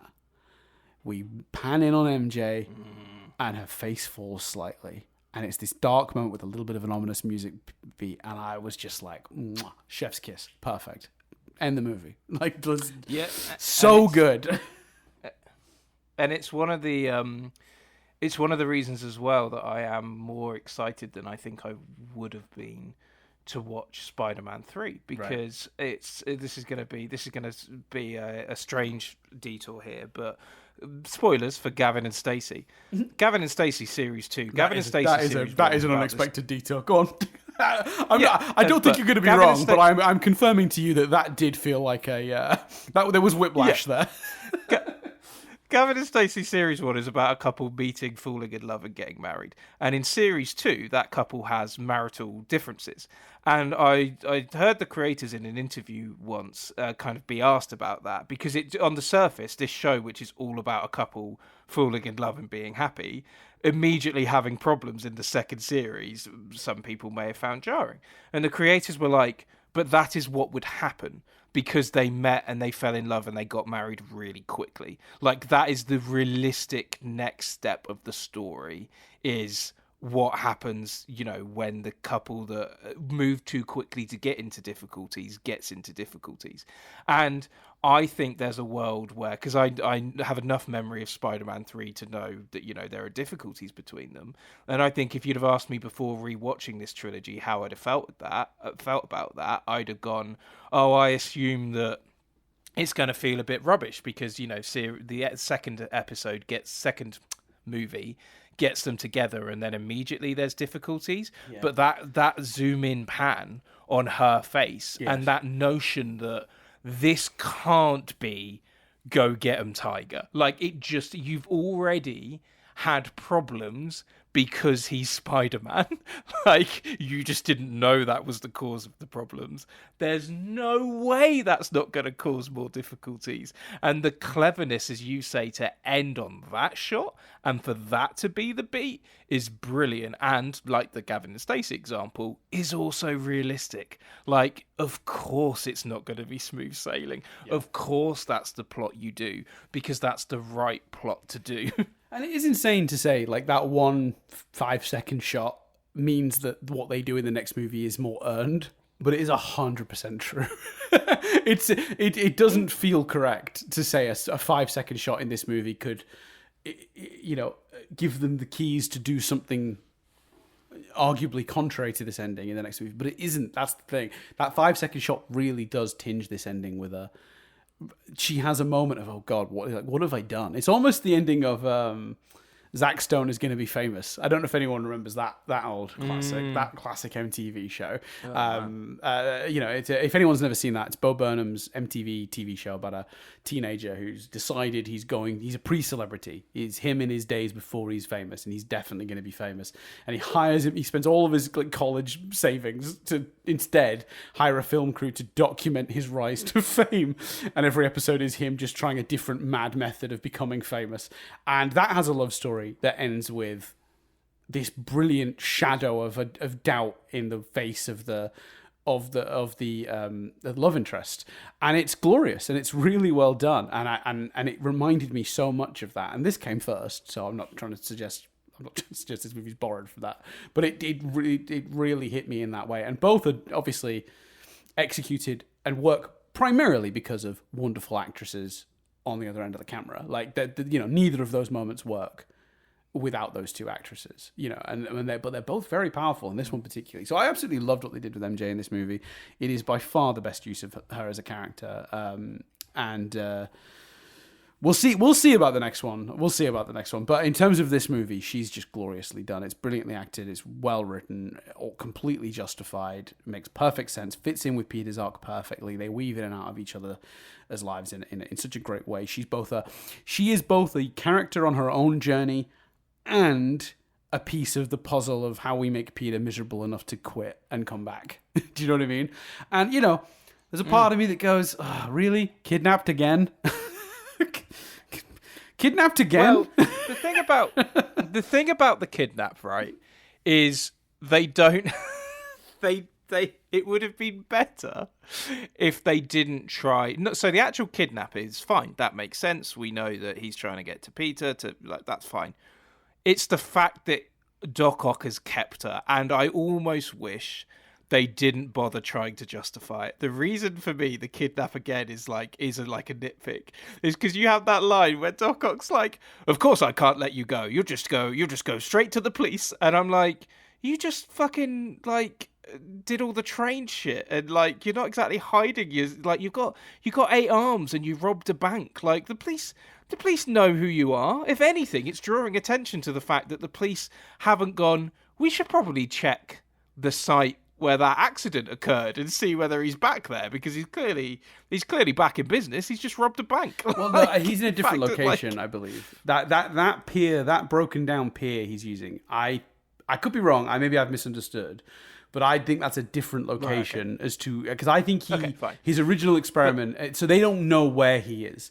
They know he committed the various crimes he commits across the movie, but they don't know his location. So his fear, I guess, okay, so is to be fair, if MJ was to go get the police, they could interrupt him succeeding in his plan. Yeah, Mary Jane knows where he is. Okay, that's the problem. You're right, though. It's thin. It's very thin. And the movie hangs a bit of a hat on it when maybe they needn't have. But I would say as well, I think what's super interesting about the way this movie is structured as well is I am really, really impressed with, and I thought I was going to be annoyed about this, by the way, Chris. I went into the movie expecting to have my biggest criticism be that they didn't lean enough into the Peter Doc Ock mentorship thing. But actually, it really serves this movie well that it's sort of thin, because what it does is it puts Peter on his path and it puts Ock on his path, and it puts this situation where Peter, his desire in this movie is not to defeat the villain, it's to reason with and stop him, because he knows what he's doing is dangerous. And we have a villain whose ultimate goals, despite the crimes and the violence, are inherently good. He wants the world to have a renewable energy source. He knows that will better mankind and protect mankind for, hundreds, thousands of years. Like a renewable energy source is the fucking holy grail for scientists, right? And if he does that, it creates a... Yeah, it'd be. I don't need to explain to people why renewable energy would be a huge deal for mankind. He understands the value and the people that it will save, the lives it will improve. So there's this brilliant thing where, like, Peter, by having him meet Peter and have this mildly mentory relationship, but not so mentory that Peter's like, Octavius, but we were like brothers, is Peter talks to him on the only level he really knows him through, which is through his science and his love of science and his love of using his smarts to help people. It's like the perfect amount of a mentor relationship that doesn't needlessly make it complicated and personal. I think because the movie is doing so much else, if they'd really lent into the mentor-mentee thing and really given us loads of scene with Peter and Ock being buddy-buddy before Ock goes off the deep end, that doesn't really improve this movie. I think it hampers it, because then it detracts from the stuff that does work, which I think is Peter, having all that shit piled on him and making those choices. And I think credit to them for showing some restraint there. And it's only one real scene that they share together. Well, 2 scenes really, I guess. There's when Peter first shows up and Ock is just needlessly rude to him for no reason. Yeah, well, you're one of Connor's boys. He tells me you're a lazy dickhead. Peter's like, I'm sorry. Whoa. Yeah, Back I don't up, mind Ock. that, because that tracks. No, I didn't mind that at all. That tracks with we've seen Connors say that to Peter. We know Connors would say it to Doc Ock, and it's not like there's a gap between that scene and then Peter proves that he understands science, and then we cut to them. He's just met the guy chatting over dinner. If someone had said to you, Chris, "Oh, my mate Tim's a bit of a dickhead," right, and then you met Tim, you wouldn't go, "Oh, I hear you're a bit of a dickhead." It's like the fucking rudest thing to do. It might be true. He might believe it. He might really respect Connor's opinion on the thing. But to just fucking be like, "Hi, nice to meet you. I hear you're a cunt." Like, what? I think they do enough. Like the fact that he kind of dismissed it, and then Harry coughs, and he's like, "Oh, Oscopper paying the money," and Harry wants. I still think he's needlessly rude to Peter, which is a running theme in these movies, by the way. Everyone is needlessly rude to Peter at all times. Like the human beings that live in this fictitious New York, they must all have been told that Peter is like a monster. Like they've all been told he kills puppies at the weekend. I don't know why, but everyone. I tell you what, they've also been told. And I know we talked about this at length last week, so this is all I'll say on it. They've also been told that he's fucking young. He's just a kid looking at this like 30-year-old man on the floor. Like there's a bit. That's the line that killed me. He goes, "He's just a kid, no older than my son." I'm like, "Your adult son? Your adult son who works in finance? Yeah, like you're like, how old is your fucking son?" Your son who's presumably got a mortgage and two kids. So let's talk Doc Ock, because phenomenal, obviously, incredible performance by Alfred Molina. Yeah. Absolutely incredible. Here's a question for you, Dan, that I know from before that I think the internet has talked about this as well. The scene in the hospital, Dan, do you think it's too violent? No, I love it. I fucking love it. No, I don't think it is. Okay. It's such Sam Raimi. Like, I could not... I was like, now watching it with sort of more of a knowledge of Sam Raimi, I was like, oh, fucking hell. This is so Sam Raimi. It's one of those... It's mad. It's one of those scenes that walks the line so perfectly. And here's what I love about it. So as a kid, and look, maybe every kid has different sensibilities, but I liked seeing stuff that was maybe... You know, I watched a lot of horror that I shouldn't have watched, for sure. And I always got a thrill from, like, I shouldn't be watching this, right? So when a movie does a sort of safer version of it that isn't quite horror, but is suggestive enough that it has the feeling of a horror scene, despite not being a horror scene. Despite being very much a horror scene, sorry. It's just brilliant. And it's a testament to Sam Raimi's skill at filmmaking. You know, like they say, like, oh, like a really talented football player can like kick a ball and he can like land it on a coin, you know, dozens of feet away, because that level of accuracy and that level of skill. Sam Raimi's ability to turn the dial just to the line, exactly where, through the shots he chooses, the sound effects he chooses, the editing, the composition, all of this stuff, to take it just as close to the edge of being horror without crossing that line into too scary, is something only an absolute master of his craft could achieve. And the scene's glorious for it, because it does feel like a little veer off into horror, but again, in a safe way. It's very suggestive of things that don't then happen. Now, apparently the script was much more violent. They were full-on disembowelings in the scripted version of this scene. But I will say, my understanding of this scene is that it was actually originally not shot with the intention of it being in the movie. So the scene was produced as a test for the visual effects for the arms, the puppet arms and stuff.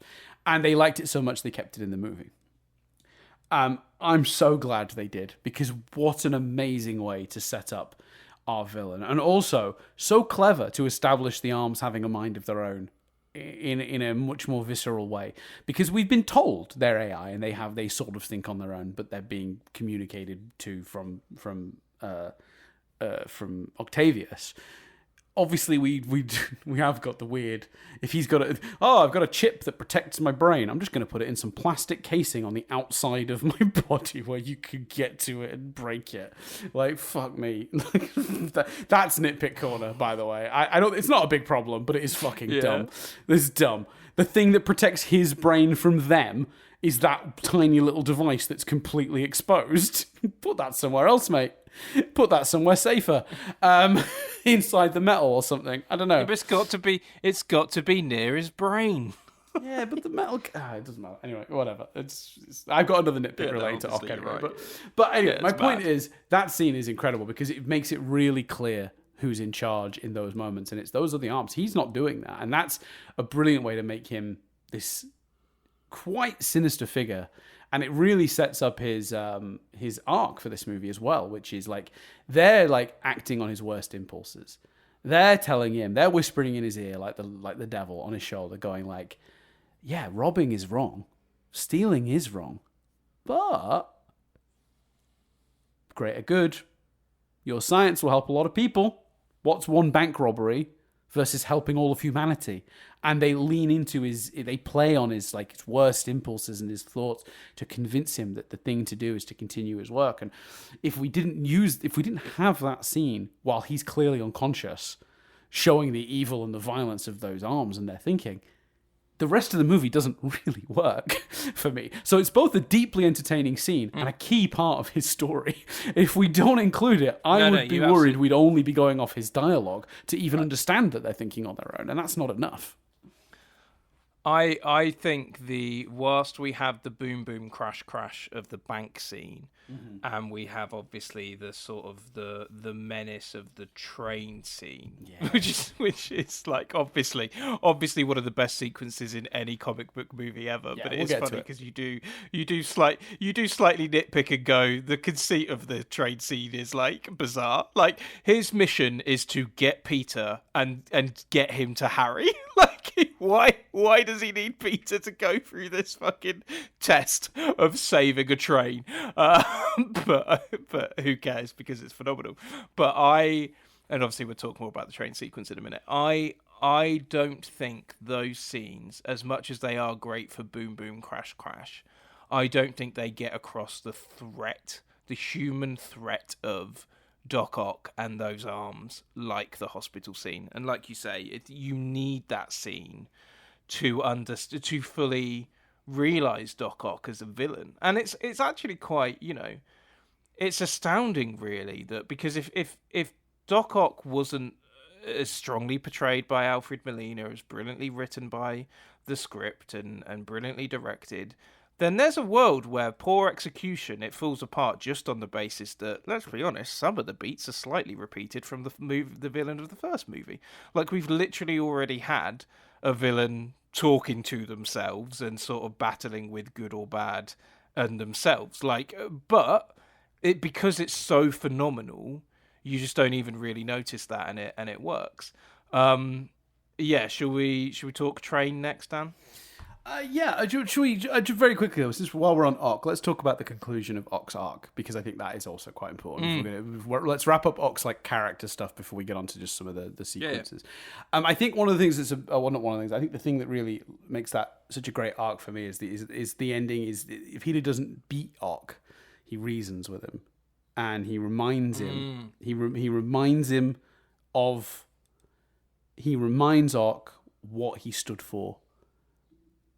And we have that brilliant moment where, Peter Parker, brilliant but lazy, and you know that the real Octavius is currently at the steering wheel, and you have the moment where the arms try to convince him again, and he's like, "No, we've done more damage than good. We need to fix this. We're going to hurt a lot of people." And then he makes. Talk about a movie that's themes are on sacrifice and what people sacrifice for the greater good. He sacrifices himself. And I think while you could argue, it's another villain that sort of ended up killing himself in a Spider-Man movie like the first one, I think they're so compelling because they're so different. Green Goblin was pure evil and mad, and it killed himself in an attempt to kill Spider-Man. Octavius's death, while a death, sort of, but not really at the hands of Peter Parker, because obviously you could argue he starts that by reminding him that he's of his goals or whatever. It's just so poetic that in the end, having learned about his responsibility again and having been reminded of that, Peter essentially reminding Octavius of his responsibilities and his moral code. and that being enough in the end to win the day, and sacrifices himself to bring down the device he created that could destroy, or will, let's be honest, will destroy, half of New York or whatever. And I think that's perfect. I think that's such a perfect ending for the character, and I don't need to tell you guys, Alfred Molina is an amazing performer and has all these great moments in the movie throughout, both before and after being Doc Ockified, both as the sort of movie's villain and as the movie's, delightful, grumpy mentor man that insults a person he just met. I really like it. I really love how his arc ends and how his story ends. I think it's just perfect. It's very compelling. And again, not the most complicated. No, none of the arcs really in this movie are complicated. Like with the last movie, it's kind of fun and cartoony, and a lot of the emotions and the character, shifts across the movie are very much worn on the movie sleeve. They sort of say what they think. It's not a very subtle movie, but I think that's part of why it works. It's a very, overtly written piece, and I think, you always know what the characters are sort of thinking and doing because they're saying it. Brilliant. I love how uncomplicated it is, and I think it's a really clever choice that a lot of modern superhero movies could learn from, where you have reasons, whilst, like I say, the train one in particular, I think is a slight stretch. You have reasons for his action scenes. Like, he's robbing the bank, which is this great big set piece, because he needs the money. And then he's going after Peter and Spider-Man because he needs the whatever the MacGuffin is, the materials, the unobtainium. I think it's called trinium, the unobtainium, but I'm just calling it unobtainium. Yeah. Yeah, the unobtainium that Harry's got. Like, you need all of these. He needs all of these things. It's very ABC, but the ABC has pit stops on these amazing set pieces. And your heart, whilst it's only one small scene, your heart breaks when you see his wife like impaled by glass, like, which again, and all of that sort of stuff. Can I just very cool, because I won't come back to, so I'll just say it quickly now, then you can carry with your point. I really want to hear where you're going with that, but like the implied violence of that moment with the glass is fucking glorious. It's so upsetting, but never shows anything. It's all implied, and her scream and the shot of her eye reflected in the glass before the impact, and then we cut it. Oh, my God, that's well shot. I mean, who knew? Sam Raimi knows how to make a movie, but fuck me, that moment's great. But it's also the power of it being specifically it's his own human pre-Doc Ock ego that gets in the way and causes that. He is told by Harry, I think, not Spider-Man, he is told to shut down the machine but before his wife is killed. And he says, no, it will stabilize. Agreed. Like, it's his fault. And there's so much power in that. And, in a way, it's a shame. And I think they did the right thing.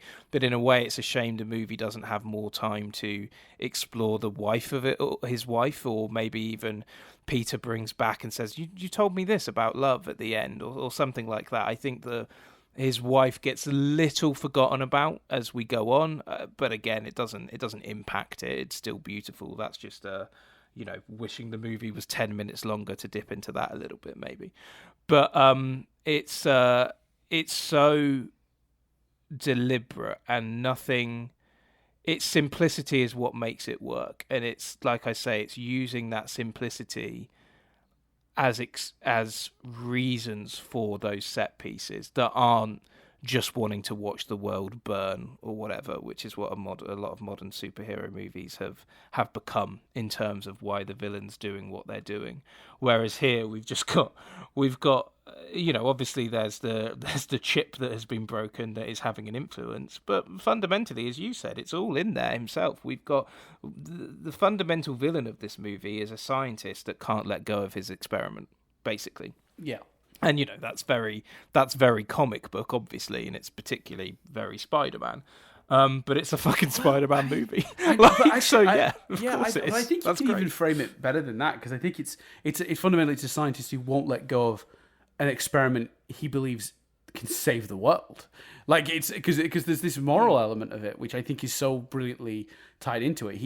It is ego for sure, but it is also there's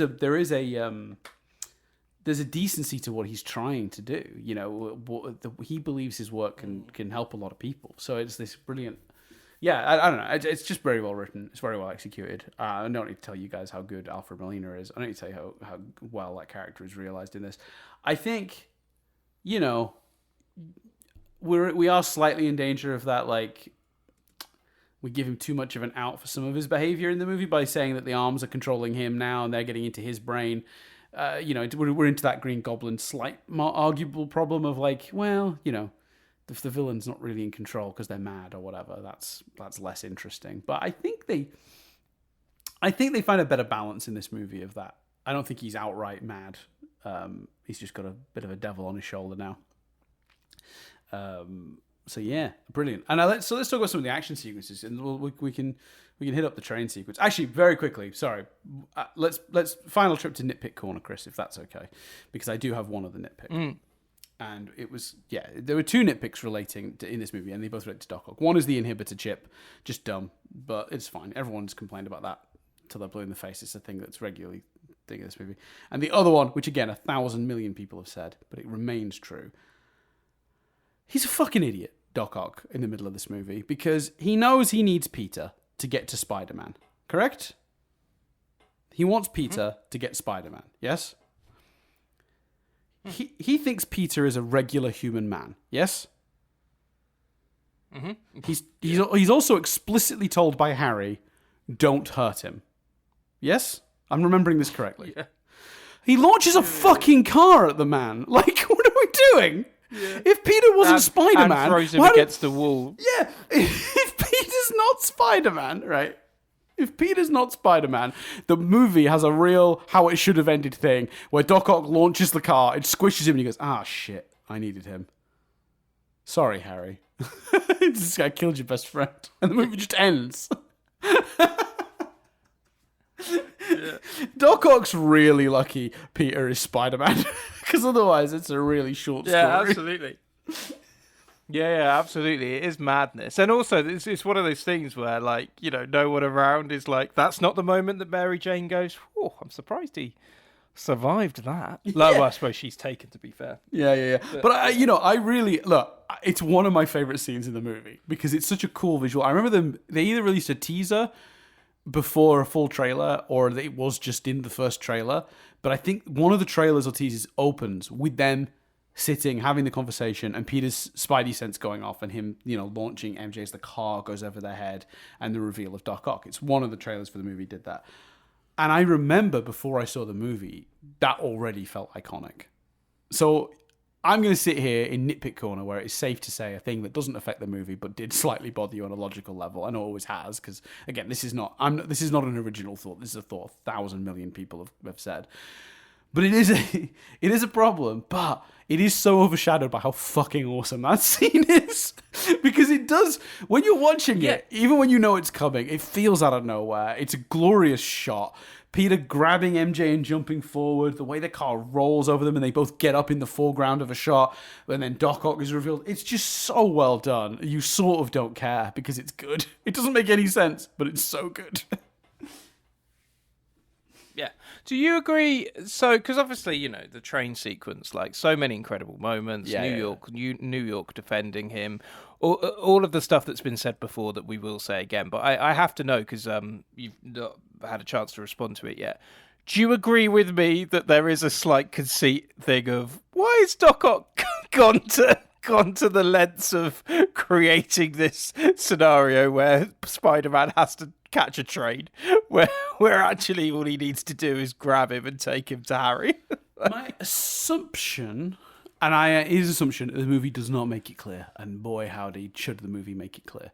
My assumption is he's trying to wear him out to the point he can grab him, because it is just a man, and Peter Parker has the strength of 1,000 men or whatever, and is obviously very strong. So you'll notice that Doc Ock isn't too interested in fighting him, because he knows full well one swift punch to the face, and he's probably gonna, he's going down. Do you know what I mean? Like, those arms are keeping him alive, but Spider-Man outclasses him in a straight fight. So what Doc Ock is doing, I believe, and again, it should be said, the movie does not make it clear, is he's sort of trying to wear him out so he can capture him. That's my understanding. He can't capture a fully ready to go Spider-Man. So he's trashing the train, he's beating him up, he's throwing people off the edge of the train, so Spidey's having to expend more energy saving them and going after him, and then he's like trying to crash the train, so Spidey has to solve that, and then that's when he swoops in to that actually fixes grab him. it, yeah. The thing is, that's a fair it point. makes sense. But again, the movie doesn't really explicitly make that clear that that's his plan.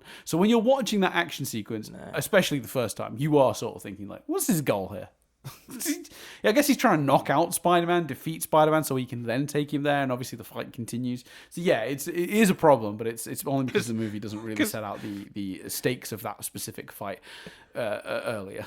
Because also, and it sounds like I'm down on the trade sequence. I'm not, and the reason I've slightly dismissed it as it's amazing is because everyone knows all the reasons it's amazing. Yeah, but it's also, so hard if to we're, explain, I'm gonna without sounding like I'm gonna do one more. Nip in the car and give me a whip, Dan. I'm gonna do one more trip to Nip Corner. Are you able to? Yeah, please. Yeah. Are you able to jump in and? I'm on it. You make a little whipping noise. Oh, that's more of a whip. I just want to hear it. Cool. Yeah. Well, hey, however you want us to get to Nitpick Corner, we'll go there, my friend. Mm-hmm. Should we can web swing there? Wait a second, Chris. We're talking about a movie with a very iconic form of transport. Let's web swing there. Swing to Nitpick Corner. There have been many examples across these two movies of Spider-Man using spider sense, and in none of them has he had to take off his mask. Like, the conceit, like, surely it could have come off in battle or something. No, but the excuse for... No, he takes it off, doesn't he? He takes it off to get more enhanced spider sense for the end of the rail track. That's no. He takes it off because it's broken. He gets clipped in the face and it sort of sparks, so he has to take it off. Oh, if you watch it back, that's my the eyepiece sort of like sparks, like there's something wrong with it. It's like broken. I don't think he can see properly out of it. I don't know how that he then can wear it for the rest of the movie. Okay. But he takes it off because it's sort of he gets hit in the face in the previous scene, and then that's him like he's on the front of the train and and he like you can see like these sparks popping off the left eyepiece, I think the right eyepiece, one of them, and then he removes the mask because of that. So I think it's because it's broken. That my understanding. Oh, okay. Well, I take that back then. That's fair enough. Oh, we're gonna flip back out of Nitpick Corner. Yeah. Let's flip away. It's just phenomenal, really, isn't it? Everything about the scene is phenomenal. Let's address the elephant in the room. It does flip. It does flicker. Yeah, he gets hit in the eye by a spark from the train by the looks of it. I stand corrected and apologise. Let's address the Spider-Man pooping in the room. It's his face. Is his face too much like a man straining for a poo, Dan? Because it is a little distracting, isn't it? Wait, in which scene? That's a famous meme, right? Like when he's when he's saving the train. Yeah. Look, I mean, it's Spider-Man. Yeah. The problem is like some of my favorite Spider-Man comics, literally ever written, have been a feat of strength that even pushes him to his limits. Whether it be in the very, very early days, that one where he needs to get to Aunt May, but the villain has left him in a sewer with a huge piece of debris on top of him, and there's like water dribbling over him, and he's like in his suit and he's trying desperately to lift just tons and tons of like concrete and piping off himself to get out to go save Aunt May.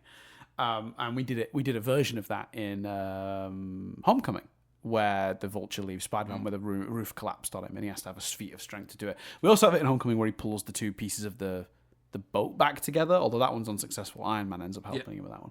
I love a Spider-Man feat of strength. It's one of my favorite, like, weird, bizarre tropes of a Spider-Man story. Even J. Michael Straczynski, during his run on Spider-Man, had a Green Goblin fight where he'd blown up a whole building, basically, and it was about to collapse, and Spider-Man is solely holding a whole building, a skyscraper in New York, up in place of like a pillar, and it's crushing him slowly. It's like a really crazy moment, and it's ridiculous and comic booky, but I always love a Spider-Man. But usually they're smart enough to like keep the mask on, because you're right, it's hard not to do a poop face. Tom Holland gets away with it, I think, in Homecoming. But yeah, I think, as much as I love that scene because it is echoing of some of my favorite Spider-Man storytelling, those true moments where he has to overcome the problem with pure brute force and will. His face isn't great. It's scrunched up in a very. But I think it can't be. It feels realistic. But to be fair, it sells it. Because of the like G-force of the train and the movement. Mm-hmm. Like I don't think it's Maguire's fault. The face makes sense, but it looks so cartoony because it would look cartoon. It would look weird if it didn't have that sort of ripple effect and pulled back skin effect, because you'd be going, hold on a minute, like it's surely the force of the wind and the movement here should be having some impact. So they kind of have no choice. Yeah. But yeah, do you think, Dan, here's a suggestion. Mm-hmm. Rather than have the eye thing, which, like you say, then you do go, well, when did he fix that then before continuing the rest of the movie? Mm-hmm.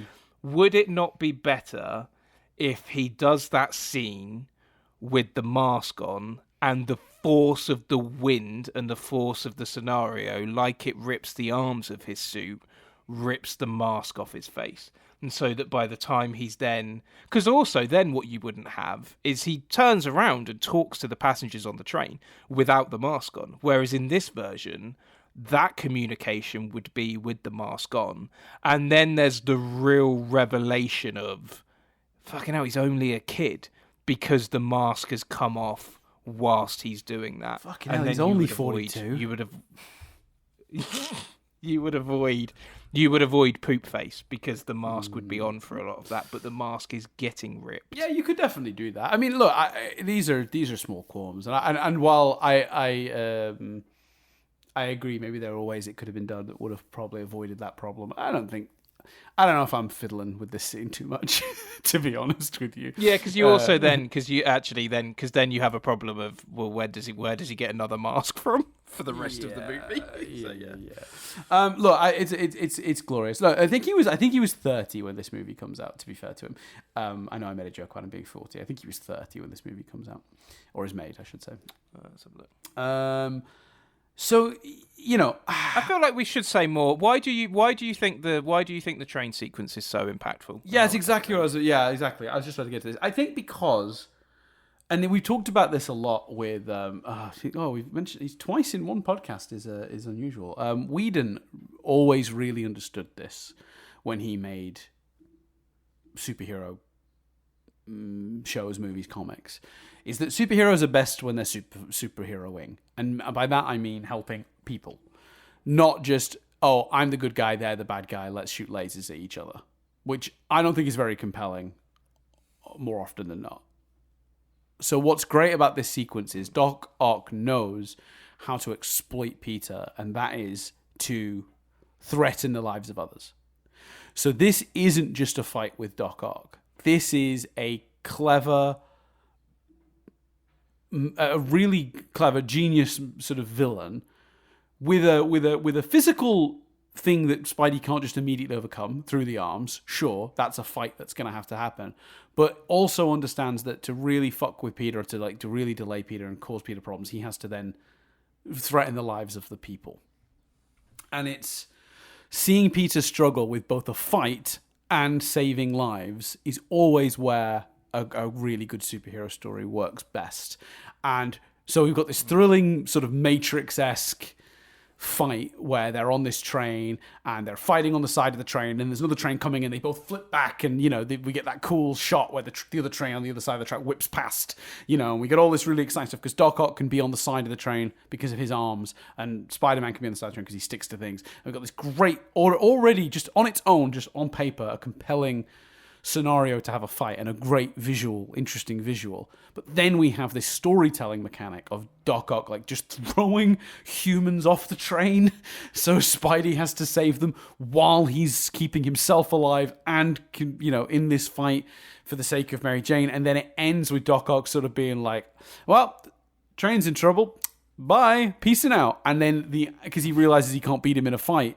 And then we have to have Spider-Man do his feat of strength. So it's this combination of all these great things, both a great storytelling element and a really cool action set piece with great visuals. There's only one shot in that whole fight I don't care for, and it's just as a random shot when they first establish the end of the line, and it looks really fake because there's just no natural reason for an end of a line to happen where it happens. It's just the buildings break and the line just stops before water. And it's like, why would you build it like that? There's no reason for that to exist. Like, it's not like it's connecting to something. That's the ocean.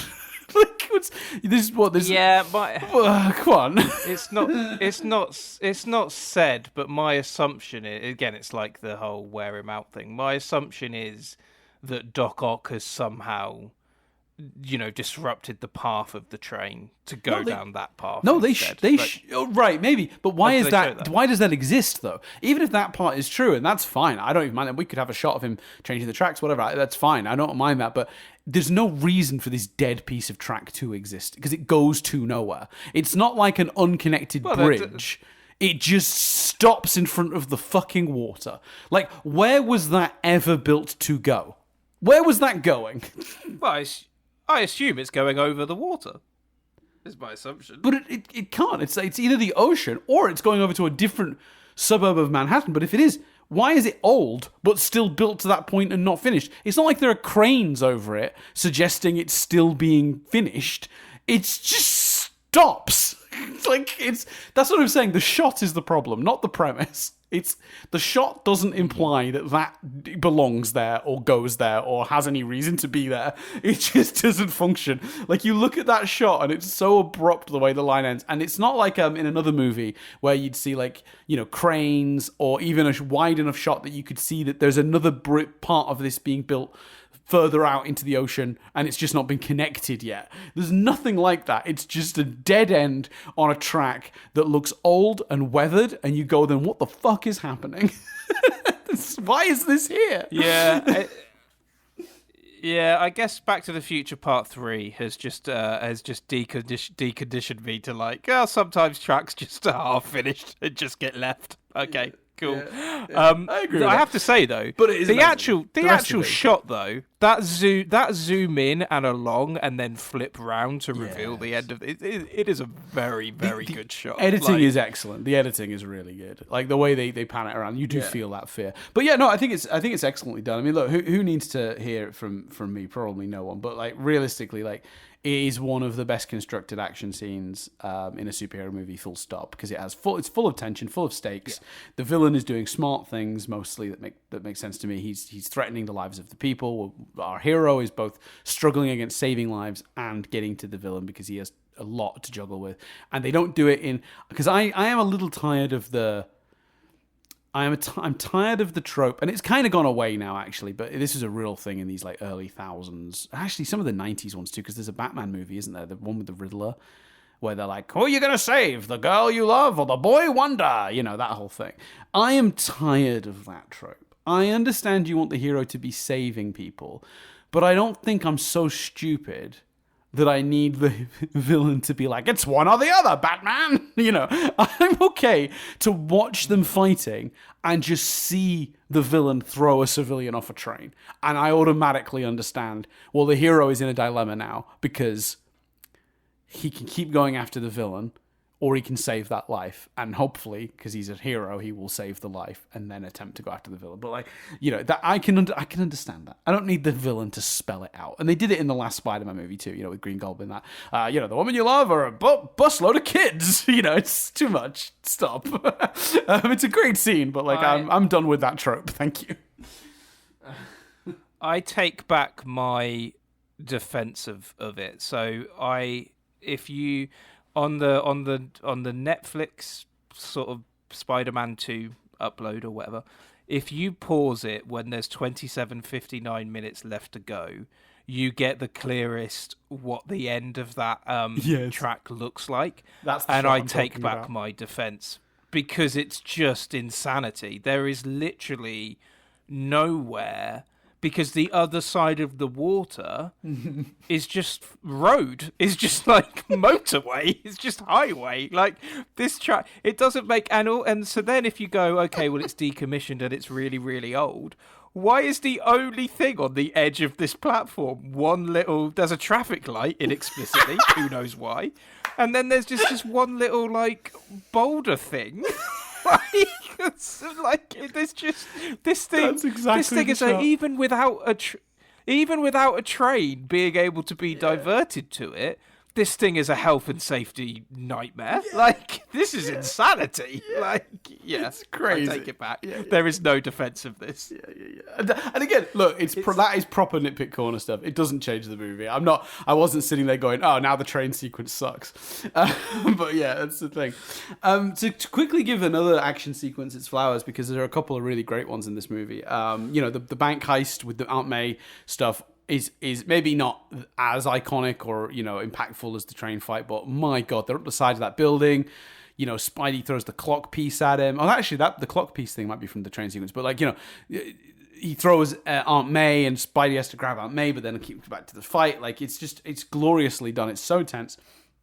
And it ends with this brilliant moment of catharsis when Aunt May sees the ruse that he's got the spike and bashes him with the umbrella. It's just brilliant, top to bottom. Both of the major Doc Ock Spidey fights in this movie are wonderfully done. As is, the simpler fight scenes earlier in the movie, like when he stops the car and saves the day there, and any other minor Spider-Man scuffle throughout this movie is all shot brilliantly, and the action's all very satisfying. So, yeah. Should we talk about Harry? Because I think. I don't know how I feel about this. That's because it's a go on. It's part 2 of a 3-arc thing. That's why you don't know. Like it is literally, especially compared to the others we've talked about, it is the second act of a 3-act story, and it's just not even hiding it. Like he's a bit, and also I think the other problem is we've not seen the scenes of Harry first saying to Pete, who is he? And Peter saying, I can't tell you, or whatever. So we're sort of put in halfway through where we know that it's caused tension, but he's still turning up to his birthday. I mean, in a way, like, and I think this is not just the fact that it's a part 2 thing. There are certain strains on Harry where you want to do this plot and you want to have him in the movie.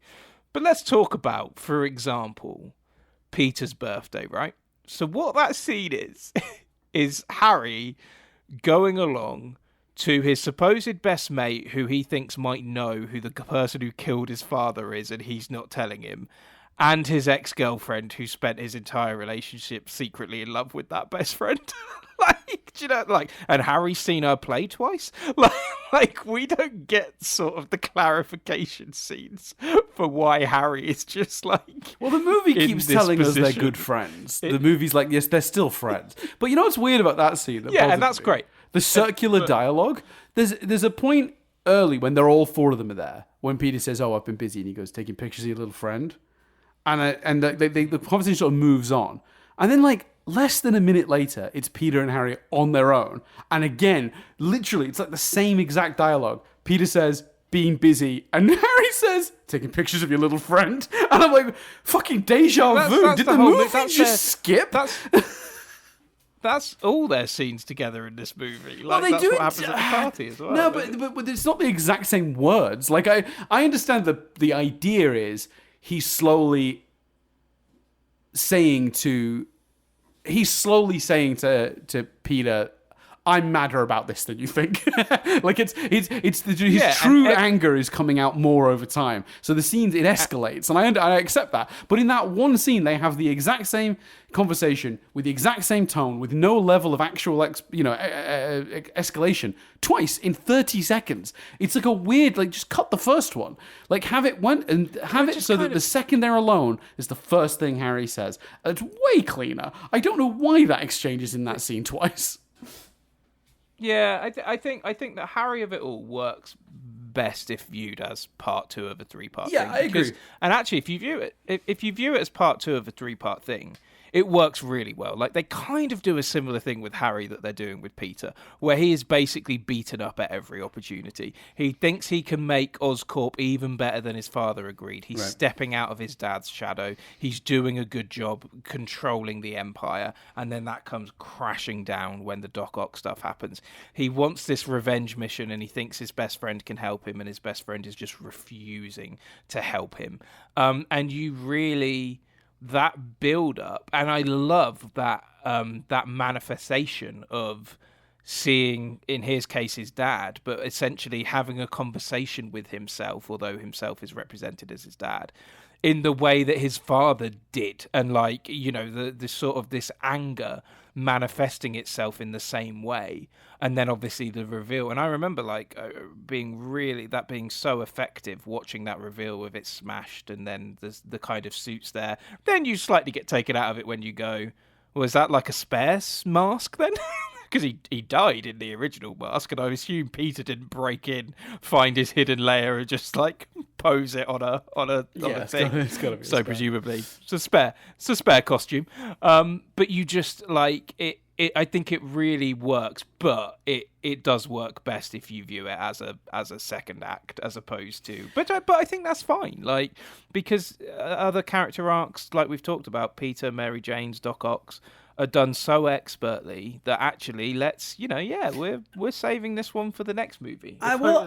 If only he was the only villain in the next movie. But we'll get to that when we get to that. Well, I think it takes a step above that too, because it does evolve across this movie, which I was really impressed with. Like what they do with Harry in this movie from a script writing perspective, and I want to come back to the performance because I've got some. We'll talk about it.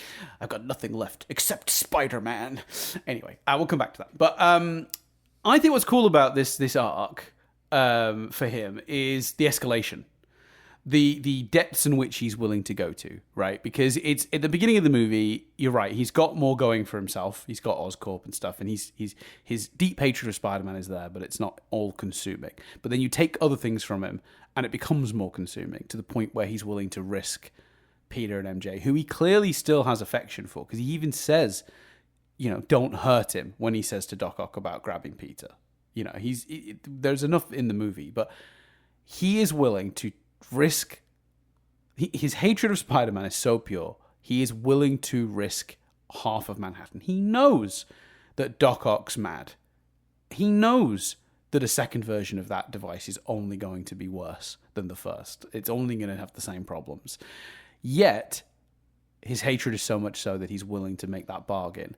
And I think we do sort of complete his arc to villain there in a weird way. And and we landed at the end by giving him the actual like powers and stuff, by giving him the technology and potentially the formula to send him to full Green Goblin Town. But like the movie has already made him a villain by that point. And I think in a really clever, smart, believable way. You understand all of his choices. You don't agree with them on a moral perspective, but you find him reprehensible because he is willing to risk others for a selfish revenge desire. And his contrast with Doc Ock, the movie would like you to frame them as Doc Ock's the true villain and Harry Osborn's just like, in the background, like, with his own private goals. But actually, what Doc Ock is doing, as wrong as his approach is ultimately trying to help humanity. He wants renewable energy. Harry Osborn is risking the lives of, potentially millions of New Yorkers for his petty revenge kick. And that is truly villainous in a way Doc Ock never is. And I really love that contrast. And I think putting them together that way is really smart. And that bargain works really well. And And then we get the brilliant moment, the one of the most iconic scenes in the movie, which,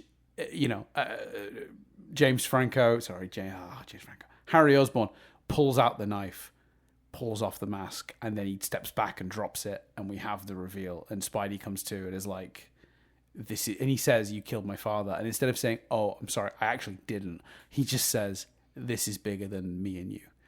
And I love that scene. I love everything about that scene, because the thing that gets Harry to sort of let him go is when he says he took MJ. Not he's going to take half of New York with him.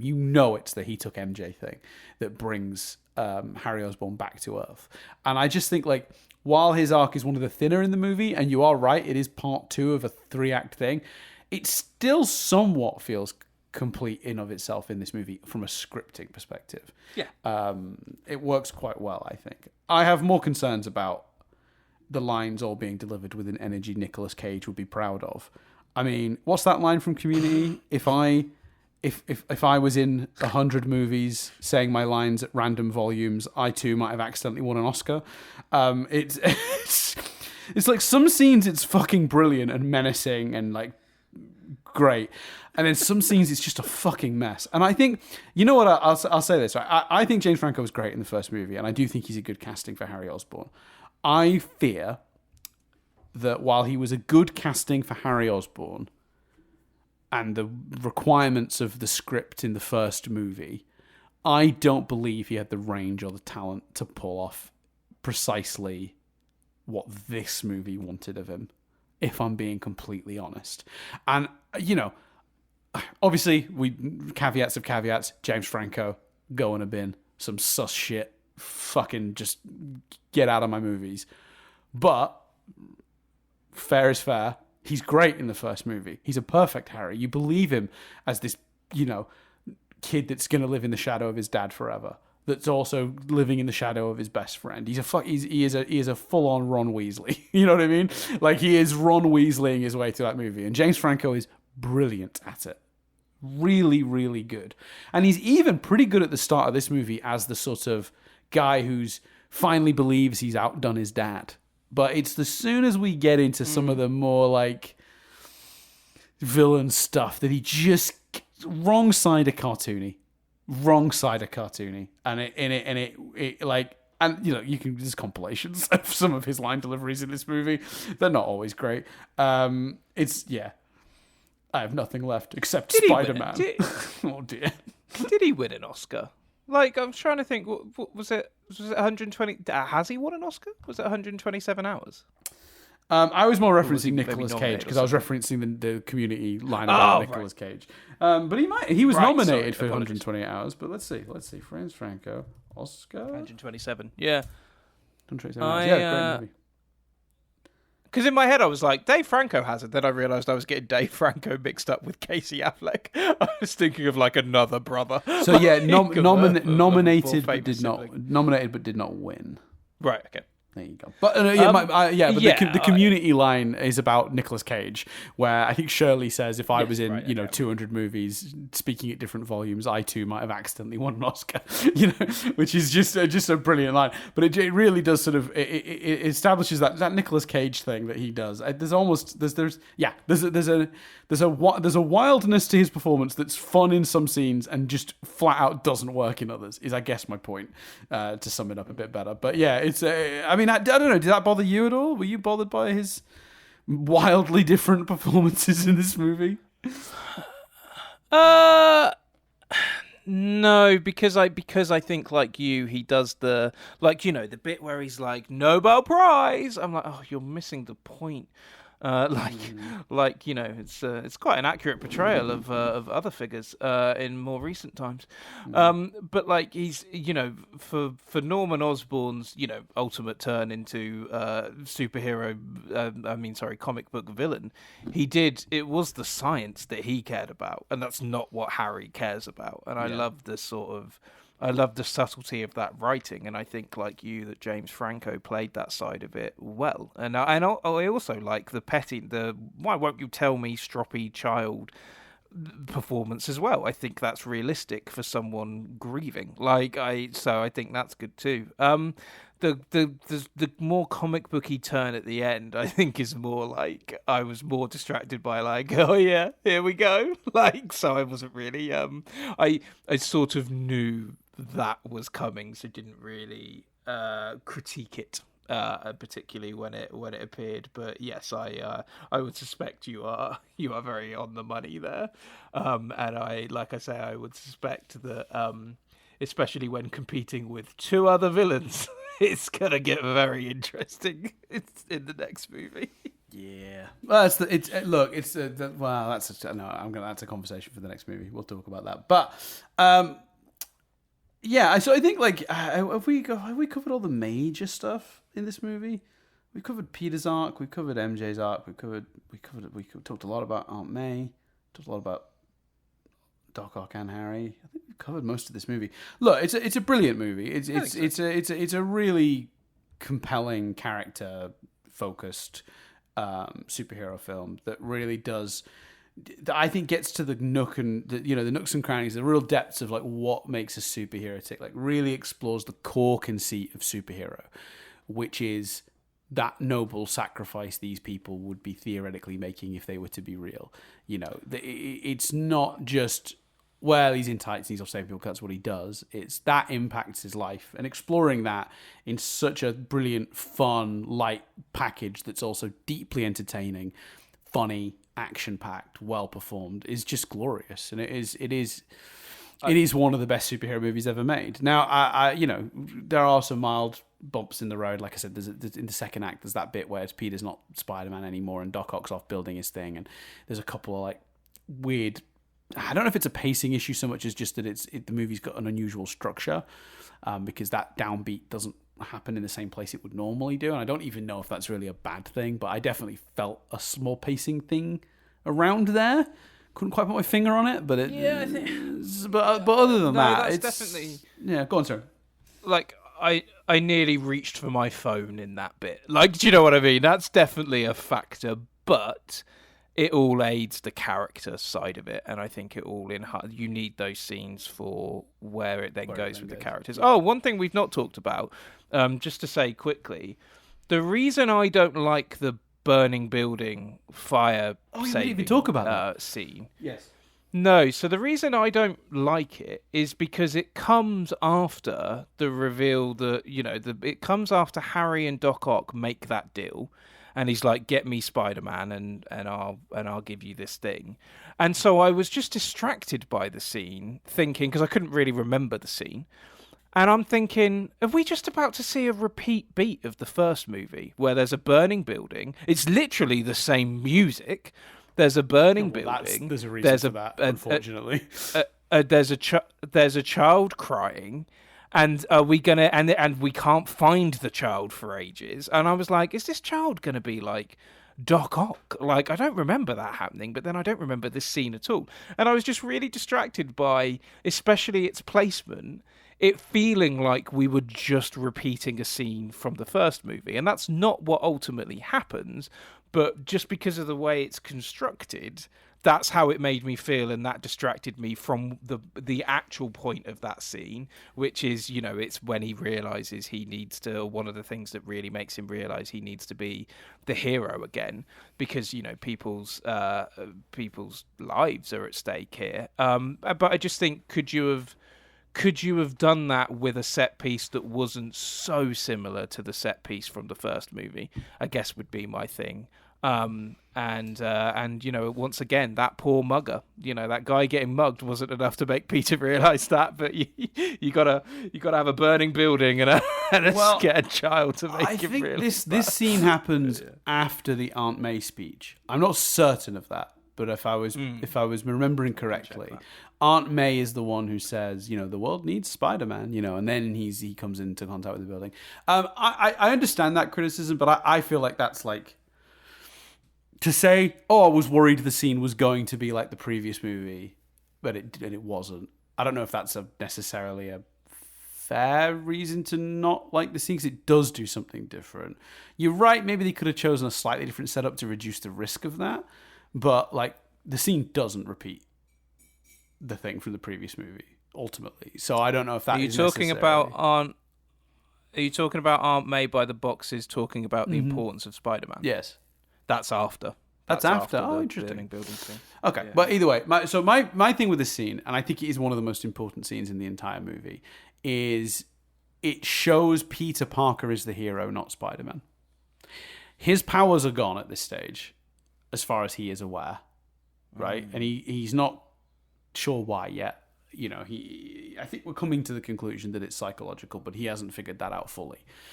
And what happens is, he passes the burning building. He hears that there's a child going, in the burning building, potentially in danger. And with no powers at all, Peter Parker runs into that building, completely risking his own life, tries to break the door down, can't do it, has a brief flash of his powers returning to him, which is one of my favorite moments, because that's another moment when we were establishing that he's figuring out that maybe it is psychological, because when he really needs it, it does come back for that brief moment. There's a great moment where Toby, just with his physicality, shows a shift from Peter to Spider-Man back to Peter, which I love. It's one of Toby's finest physical acting moments in this whole franchise. It's amazing because he just stands differently. It's crazy. It's just, I don't know how he does it. He just has a different gait about him. I don't know. He just suddenly rises up, his shoulders square, and he kicks that door. It's great.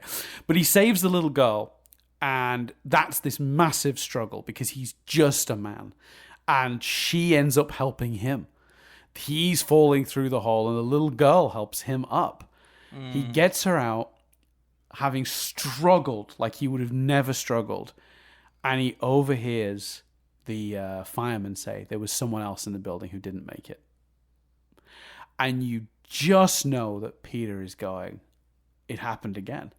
I've done it again. I've just Uncle Ben'd some other fucker by not being Spider-Man, by not having my powers, by not having committed to resolving that problem. That person potentially just died. I could have been here. If I'd have been Spider-Man, I could have saved both. And the scene is both brilliant because it's thrilling, because he's no powers and he's in a burning building. It's good for the overarching story because it gives us that moment of him, another moment ticking him to his ultimate realization, to coming back to his powers. But also, one of my favorite elements of that scene, and it doesn't need to do this because you sort of already assume this, but it proves that Spider-Man and Peter Parker are not two different human beings. Like, he is Spider-Man. His heroics aren't just because he has powers. Without powers, he still ran into a burning building. And that is just staggeringly clever and brilliant. And I know that scene gets a lot of flack. I know a lot of people say it's kind of like pointless. It doesn't add to the movie. Blah blah blah blah.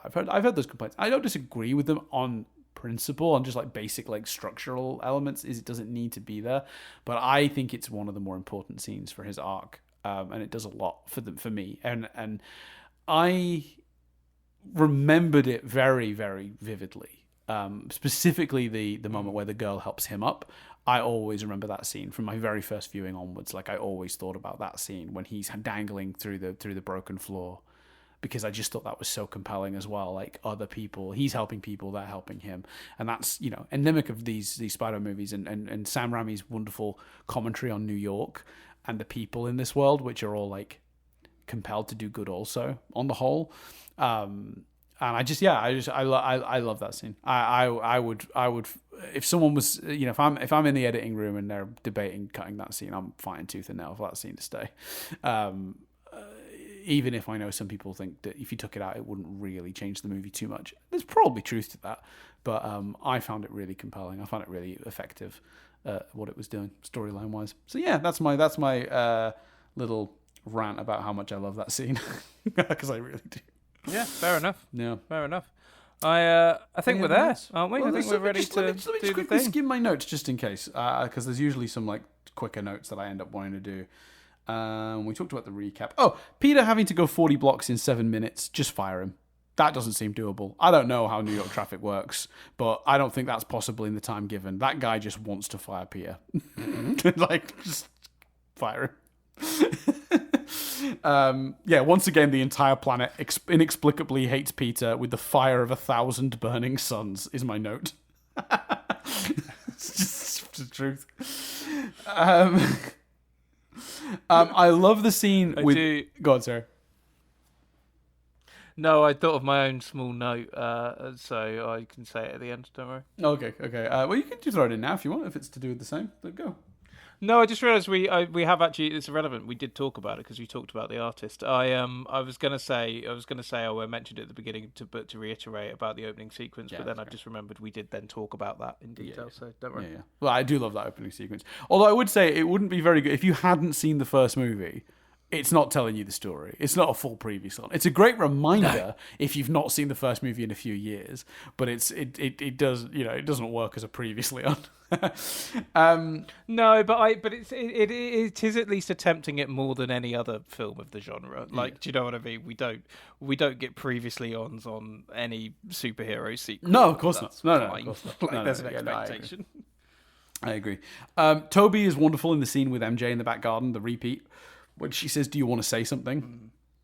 And he's basically welling up as he decides to not. It's beautifully done. And look, I ragged on Toby a lot in the last one because he's not. I don't think he's an amazing pun not intended, but I don't think he's an amazing Spider-Man. I think he's a very good Peter Parker though, and I think that scene is a good example of how good he is at that because. Boy, howdy, is that a powerful bit of acting he's doing. He's just great at these weird, subtle human moments, I think. And once you put him in a mask, I think he loses. Maybe that's the problem. Maybe the issue is that Tobey Maguire is a really good actor facially. And that when you make him Spider-Man and you take away that tool, maybe that's where his acting weakens somewhat. I'm not sure. But it's, great. We didn't talk too much. Go on, sorry. That's a weird comment for a movie with a Spider-Man pooping meme, isn't it? But yeah. That's what I'm saying. It's all about that kid can pull some faces. Yeah, no one's disputed that. We didn't talk about him too much, but I do love Mr. Ditkovich. I think he's hilarious. I think him and his daughter in that weird, awkward scene and like just, the rant. I have ears like a rodent or whatever, and just so good. I love him. He's just the fucking weirdest little character, and he's so out of place but so in place at the same time. Fucking love him. Bruce Campbell returns for another cameo. He's in all three of these movies in different roles. He was the announcer in the first movie. He's the usher in this movie, and he's glorious in it. And Sam Raimi obviously worked with Raimi. We worked this out last week.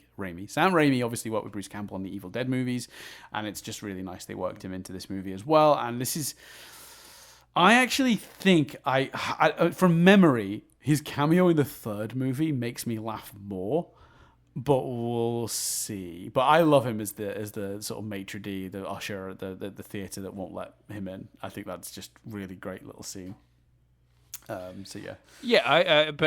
for me it was.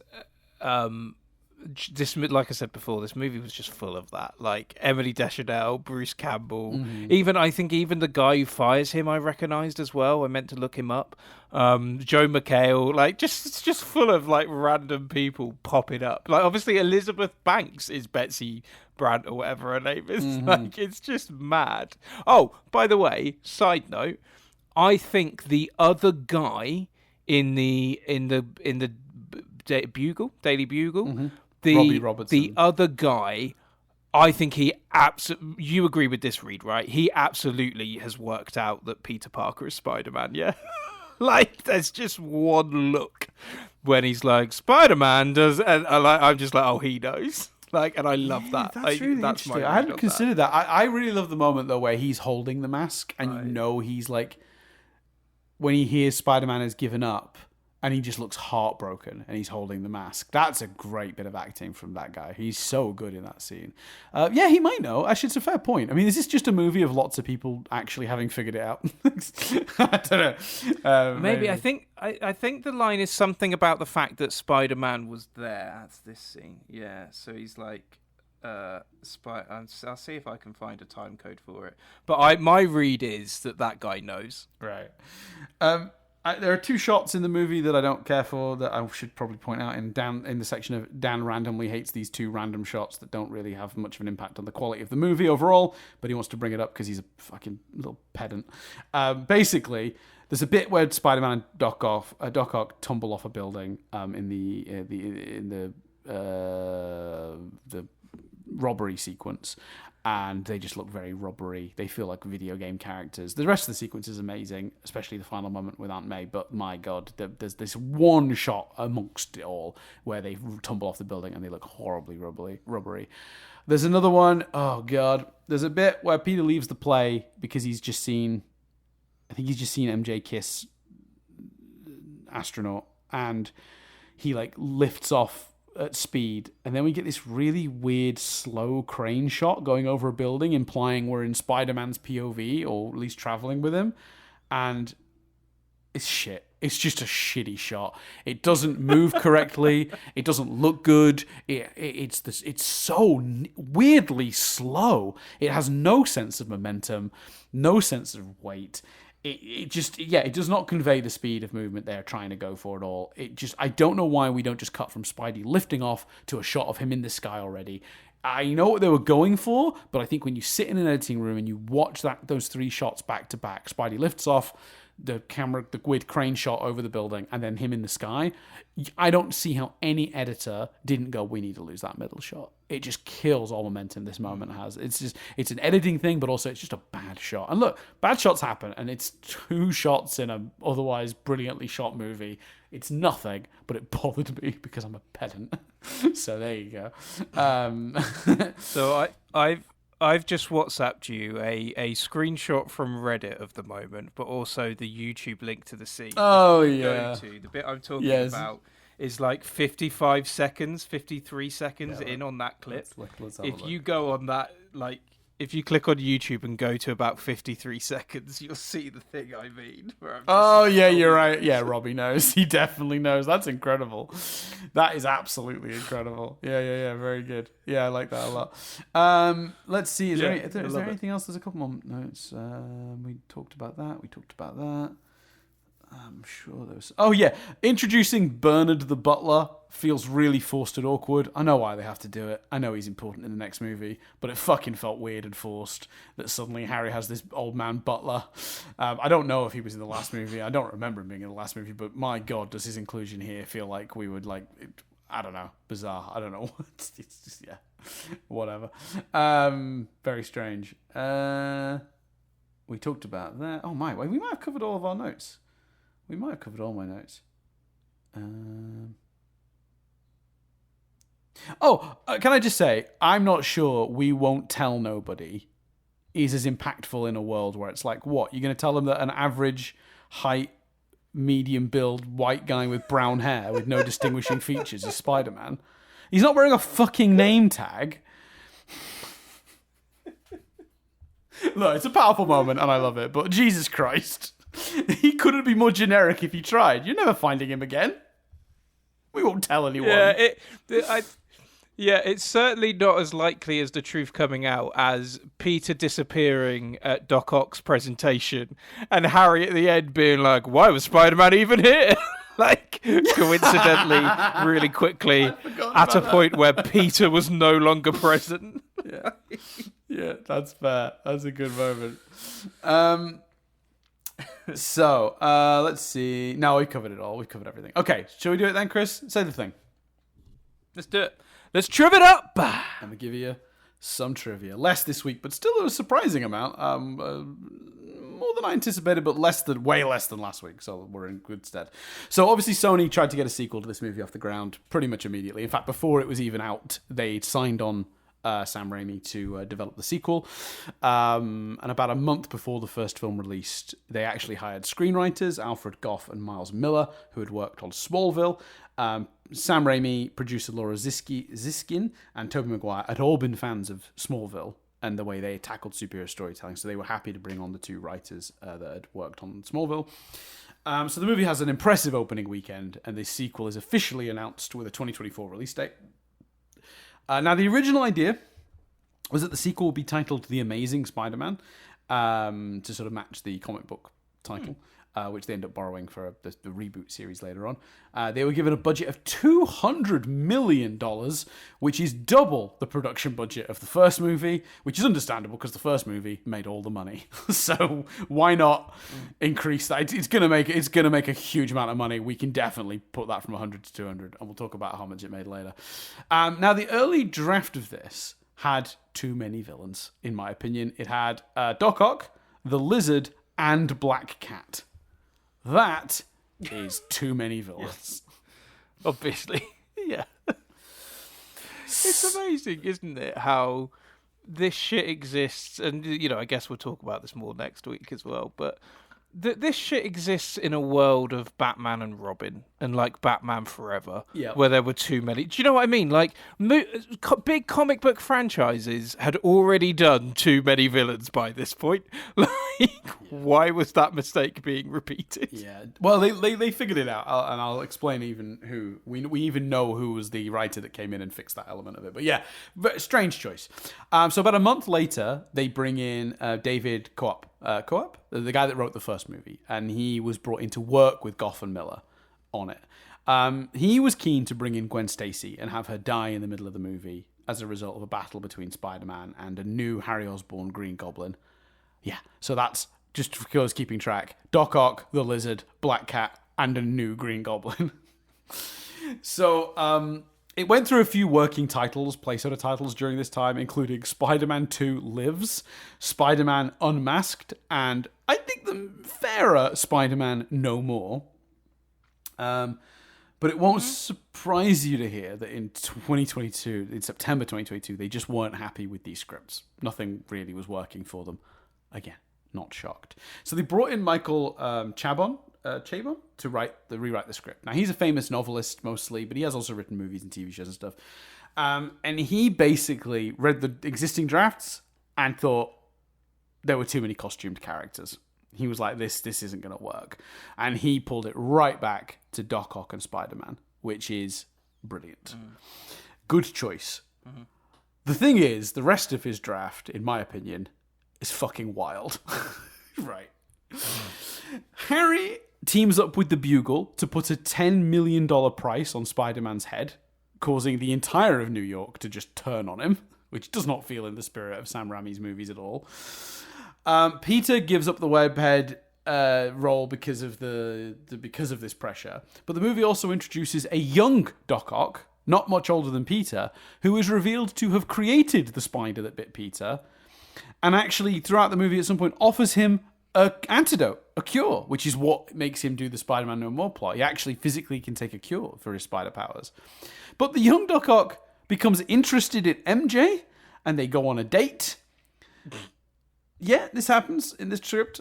He then injures two muggers after the date in a brutal way, and MJ is horrified by him, which leads to a battle between him and Spider-Man, and this gets the tentacles fused to his body. He blames Spider-Man for this, but his mechanical arms cause him so much pain that they need to flood his body with endorphins when attached, which he's somewhat addicted to, so he can't get rid of them.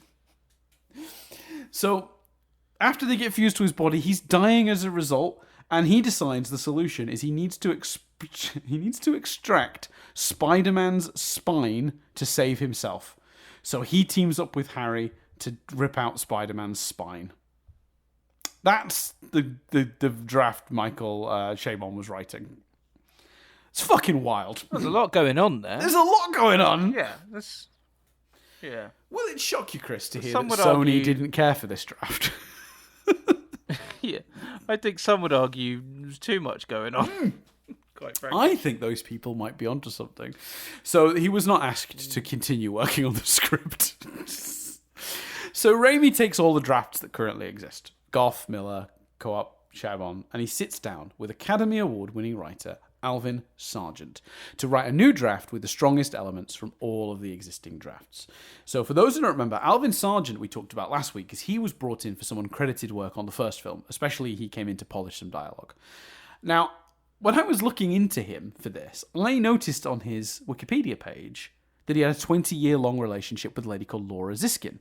And if you're thinking, I'm sure I just heard that name, you're exactly correct, because she was a producer on this movie and the last one. Now, they would eventually marry. Sadly, they both passed away since, which is really sad. But she worked with him on loads of projects because they had a really long relationship. They didn't get married till very late in that relationship, but they were together for a long time. So it is safe to assume that Laura Ziskin specifically brought Sargent in, both on the previous movie for the dialogue work and on this movie to finally pull together a version of the script that actually works. So Raimi was interested in focusing on the Spider-Man giving up his responsibilities thing, inspired by the Spider-Man No More comic line from 67, I think. So they then, together, Sargent and Raimi, under Raimi's guidance, puts together the script that is pretty much the script we know today. Now, you'll notice in the credits, Sargent receives the only sole writing credit, and the rest get a story by credit. Doc Ock obviously kept as a villain on the grounds that he was the visually interesting one and could easily be sort of adjusted from his comic book counterpart to be a more sympathetic mentor figure, which is what they were looking for. Now, interestingly, that change to Doc Ock from the comics has ended up working its way into other Spider-Man media, games, TV shows, and comics since. In fact, the Spider-Man game from like 2017 or whatever it was, the PS4 one, that really does lean heavily into the Peter is a protege of Doc Ock storyline, and it's watching his downfall in that is really heartbreaking because of that. So that idea has stuck, even though it was pretty unique to this movie at the time. So, script written. You'd think casting would be simple enough, wouldn't you, Chris? You'd think, well, they've got the cast. We cast them in the last movie. It's a sequel. Sequel. Yeah. Just cast them again, and then just look to the next generation of sitcom and drama stars and chuck them in as cameos. Is what I would say. Yeah, easy enough, right? And also, you everyone signed contracts for 3 movies, so you go, well, here's the next movie. They're doing it, right? We have alternate casting for Spider-Man because of a problem. Sorry. Yes. Sorry? Yes. Why do we have alternate casting for Spider-Man? So, let's get it. I love this story. So, basically, Maguire had some pre-existing back problems that had been aggravated while filming his horse riding movie Seabiscuit. So, there was talk of these problems being serious, so serious that any injury making the movie would leave him worse, unable to make other movies, maybe even as far as paralyzed. But Variety reported that the studio were concerned that this was maybe an exaggeration and that Maguire was leveraging his back issues for a better deal. So the article that Deadline put out at the time said Maguire's behavior during pre-production didn't seem to reflect any gratitude towards the studio, and Columbia felt his reported back problems were now being used as a threat during negotiations to sort of ensure that the actors' demands were met. So fearing that Maguire could not be relied upon to appear, the studio actually reached out and cast another actor. It is widely accepted and has been discussed, and even the actor himself has spoken about this. Jake Gyllenhaal was lined up to replace Tobey Maguire in this movie, and he has confirmed this to be true since. Now, weird thing happens. Maguire is in his I'm a douchey poker scene guy that's, there's that movie where Topher Grace played a fictionalized version of Maguire during this period of time, where he was in this weird underground Hollywood poker scene and was reportedly not a very popular man. I'll put it that way, right? Draw your own conclusions. But at the time, he had broken up with Kirsten Dunst, who he dated from sort of production of the last movie. They dated for like a year, basically, but it was pre the movie. The studio were nervous, by the way, about them coming back together. They were worried it was going to be a problem, that they wouldn't have the same chemistry. Didn't seem to be an issue. The fact that they had been together and broken up. No, loads of chemistry in this movie. Seemed to have gotten on well enough that they were able to, whatever had gone on, they were very amicable about it, clearly, or maybe even just still friends. So that worked out. But basically, he's going out at this point with a lady called Jennifer Meyer. Her dad is the CAA talent agency's founder, Ron Meyer.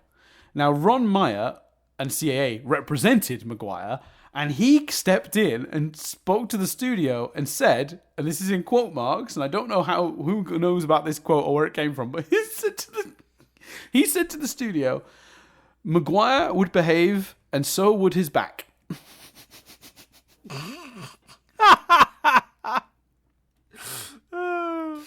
Columbia, Brilliant. still concerned that he would use this to leverage, the situation, insisted that his contract be renegotiated to include specific clauses stating his back was in good condition and he could not blame the studio for any damage, unless an accident happened. Like he couldn't come in and basically say, oh, I can't do the movie, or I can't do this, I can't do that because of my back. So he agreed to undergo medical tests before filming. So he had no ability to dangle back problems over the head of the studio. Now, Gyllenhaal has spoken about this since the almost casting and said he has no hard feelings about this, and that it going back to Maguire. He said, and this is the quote, "The truth of the matter is, in the end, Maguire is Spider-Man. My belief is when an actor has played a character, particularly in a movie, the character's theirs, and that's that."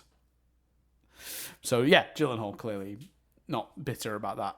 It didn't need to be. He's had a great career, but, clearly not fussed that he didn't end up being Spider-Man, which I appreciate. I think that would have been, to be honest with you, I think that would have been a poison chalice, for him. Imagine imagine being in that reality though, where Maguire pulls out and the second Spider-Man movie is Jake Gyllenhaal. This movie is Jake Gyllenhaal, even though the first movie is exactly the same with Maguire. Yeah, but Batman had done it at that point. Hulk would go on to do it. I don't think that would just be what happened. Yeah, no, agreed. But isn't that a crazy thought though? I didn't, imagining that world is bizarre to me. It's so different from what ended up working out. But yeah, I tell you the real shame of it, because Jake Gyllenhaal's obviously a fantastic actor, correct, and he could have done it. But this script is so good that would people look back negatively on Maguire because but unfairly because Jake had this script. Who knows? But yeah. So again, if we're on Portal Gunning, I might check that one out. I'd be interested to see how he might have handled it. Although again, Maguire is really good in this movie, and I would say, and I don't know if it's because this movie leans in more to the Peter side of the Spider-Man rather than the Spider-Manning. He's Spider-Manning a shockingly small amount in this movie, and maybe that's why they got away with it a bit more in this movie than in the previous one. But this is definitely. I come away from this movie with way less problems with Maguire than I did in the first one. So, hats off to him. He did a great job here. Can I just jump in with my own triv, Dan? So please. The guy who I've been looking it up. Sure. We would recognise the pizza shop owner because he is an actor called Asif Mandvi. Apologies if I've pronounced that wrong. But he was in The Miniature Wife, which we watched recently for Nothing But Static. We wouldn't recommend it. But he's literally been in something we've watched recently, which is why I don't know if you did, but it's definitely why I went. Why do I know him as well? See, the problem with this movie, and I also did recognize him, but the problem with this movie is this is a proper nostalgia movie for me. I watched this movie hundreds of times. Yeah. So whenever I have that feeling in a movie like this, there's always that other voice going, it's because it's this movie. You're thinking of this movie. Yeah. You've seen this movie. Where do I know him from? 100 times. Yeah. Where do I know him from? This. Yeah, exactly. He's very good in this, though. To be fair, I was confident. I felt confident I'd seen him in other things. He's fun in this. He's really fun in this. It's a small role, but he's good in it. To be fair, we didn't watch much of The Miniature Wife, but I remember enjoying him. He was good in that as well. I don't think we had any issues with the cast in that movie, in that show, did we? I think we mostly just didn't like the show for the writing. I think the scripts were bad. I think we were slightly surprised that the two leads didn't have more chemistry, but acknowledged that may just be the script and what they were working with. Yeah, for sure. So, with all the back stuff in mind, there are numerous references to Maguire's back problems that snuck into the movie.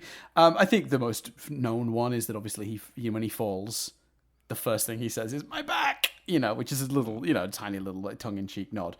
The more, I think, egregious one, which is fucking incredible that this ends up in the movie, there is a Daily Bugle page that you can see in this movie that has a blurb that's tiny that says, "Can chronic back pain lead to brain shrinkage?"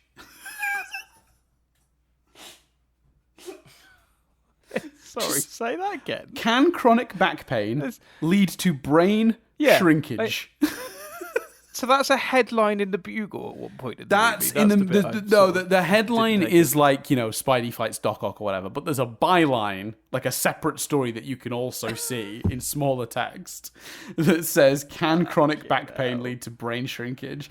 Which is a definite dig at Maguire. Yeah, I was going to say, people did not like Maguire, did they? They didn't. Fuck. They really didn't. But I guess if you're the crew for this movie, because keep in mind, this movie was supposed to shoot in January and then didn't end up shooting till April. And they've often said, oh, it's because he was finishing Seabiscuit. But I genuinely, having read all of this, and I don't know this for sure, this is not Dan's done research and this is the fact, but my suspicion, pure speculation, is that the main reason actually wasn't that he was finishing Seabiscuit, but these negotiations relating to his involvement in the movie pushed it back. That's what I think happened. But, there you go. That is what it is. Wow. Anyway, yeah, they weren't a fan. But also, they then kept this running joke, because if you remember correctly, Chris, in No Way Home, when Maguire's Spidey shows back up, he has back problems. And one of the other Spider-Men help him with that. I think it's Andrew Garfield. Yeah, but I at that point, I didn't know so much about this, so I took that more as a reference to my back and like the movies as opposed to the behind the scenes of it. Or even just a joke at the expense of he's the oldest Spider-Man of the three. Sorry, so he's like it's just he's old, he's got back problems. You know what I mean? Now alternate casting for Doc Ock, that we can talk about because that makes more sense. So Chris Cooper, Robert De Niro, David Duchovny, Christopher Walken, Sam Neill, Arnold Schwarzenegger, and Liv Schreiber. Oh, and Ed Harris were all considered. I'm going to be completely frank here and say literally none of them would have worked for me.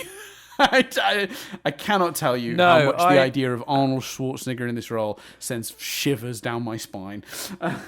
And it's very rare that I don't want to cannon gun to Christopher Walken doing something. Yeah. But I think Christopher Walken's Doc Ock...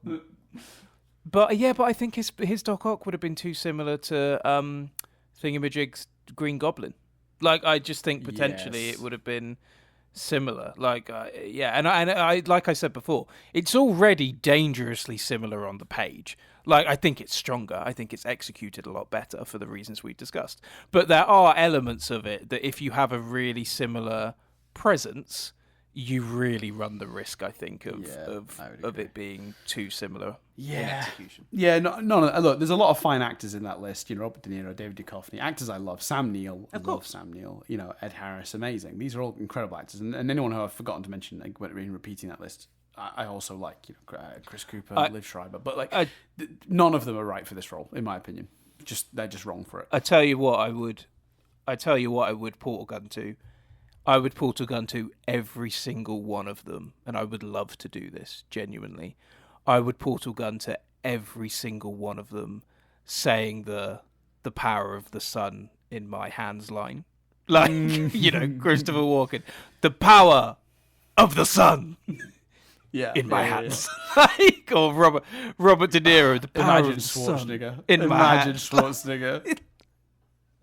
I would portal gun to all of them. Yeah. And I don't need to see the movie. I don't need to see any other scenes.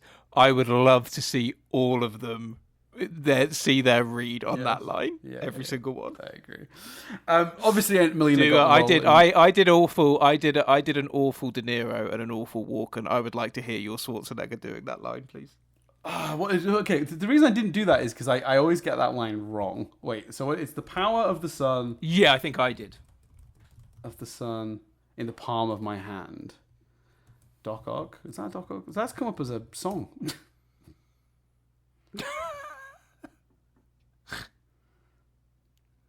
I don't do a good Schwarzenegger, so let me just that's. Well, I'm getting into. I tell you what, you can pick a. No, I'm going to try it. I know you. Look, if I'm going to get away with anyone, it's Schwarzenegger. It's so cartoony. Everyone else would be much subtler. So I can. If I'm going to get away with anyone, it's Schwarzenegger. Yeah. Okay. I gotta go find his character. Get to the chopper. The power of the sun in the palm of my hand. I'd love it. I'd love to portal gun and see that. I don't do a good Schwarzenegger. But anyway, okay. So Molina signed on for 3 movies, giving the producers the ability to renew and bring him back for sequels. Now, he assumed this option was basically void the moment he filmed his character's death scene. But Avi Ard, one of the producers on this movie, did warn him that in the Marvel Universe, no one stays dead, which turned out to be very prophetic. Now, I doubt they enacted this contract to bring him back for No Way Home, for a few reasons. I just think it's the done thing to renegotiate. It was a long time. You can't just be like, we're calling in that 3-movie deal you signed 20 years ago or whatever, 17 years ago, whatever it is. So for No Way Home, they renegotiated with him. But the other reason is I'm assuming that 3-movie deal had a timer on it. Like, you can't just call me back in 50 years' time and be like, you're being Doc Ock again. We got the contract. So I assume there was a timer on that. But it's very funny to think about that he said he thought he'd never play Doc Ock again, essentially, and that was silly. A funny thing is that Chris Cooper... The only reason they should have resurrected that old contract would be if it had a stronger or more powerful NDA. I'm sure Kevin Feige would have appreciated that. Yeah, my God. Yeah, he wasn't. Alfred Molina running his mouth off. He was. For those who don't know, the No Way Home marketing, Alfred Molina was just fully explaining what was happening in that movie repeatedly in interviews constantly. It was crazy. Anyway, we got to get moving. We're on time. Sorry, yeah. But he announced he was back before, it was announced he was back. It was just Molina chatting about it. Yeah. Mad. He was just like, they had me back as Doc Ock. I got to wear the arms again. It was fucking brilliant. Just madness. I loved him. Anyway, let's carry on. So Chris Cooper, who was one of the options for Doc Ock, did end up getting to play a Spider-Man villain. In Amazing Spider-Man 2, they brought him in to play Norman Osborn. So Chris Cooper got his Spider-Maning in eventually.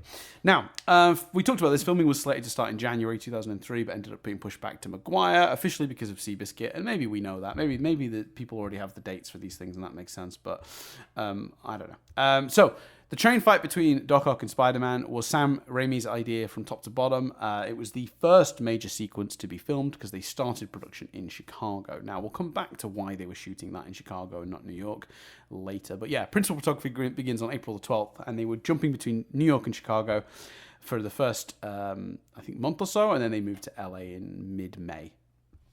And then everything else was shot in LA.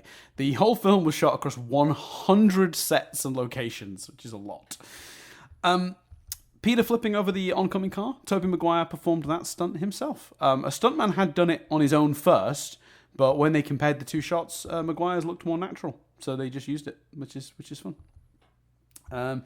Costume designer James Archson. Oh, I'm so glad this is in here because this is reminding me of something I want to talk about. He made several small changes to the Spider-Man costume for this.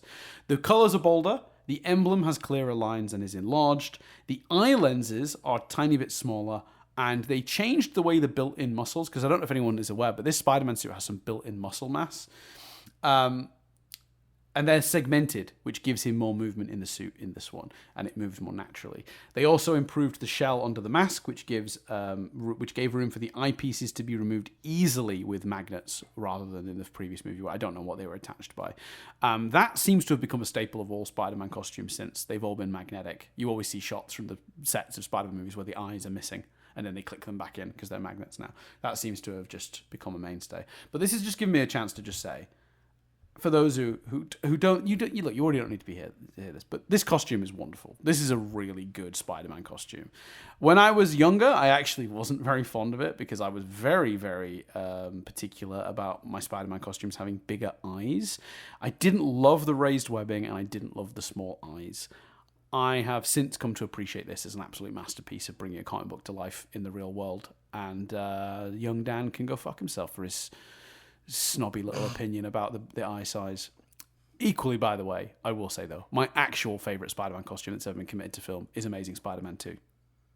Not a great movie. That costume is my ideal Spider-Man costume on screen. Just putting that out there. But this one is a classic for a very good reason. It's a masterpiece of design. It cost bajillions of pounds to make, and they invested a huge amount in getting it right. And I'm very grateful they took the time and the money to do that, because it's a wonderful costume. And without it, the movie doesn't look or sound doesn't look anywhere near as good as it ultimately does. Part of the whole comic on-screen thing we made the first movie for is because this costume is so bold, and it isn't just, grey or black tactical gear. So yes, 10 points. Rides up on the crotch, though. It does ride up on the crotch.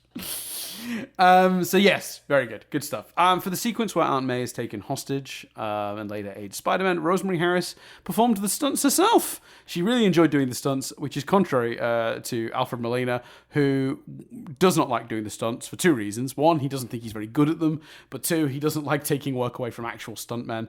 And he said the stunt team actually tricked him into doing a few of the stunts himself in this movie, which I think is very funny. I'm not sure how that works, but that is very funny.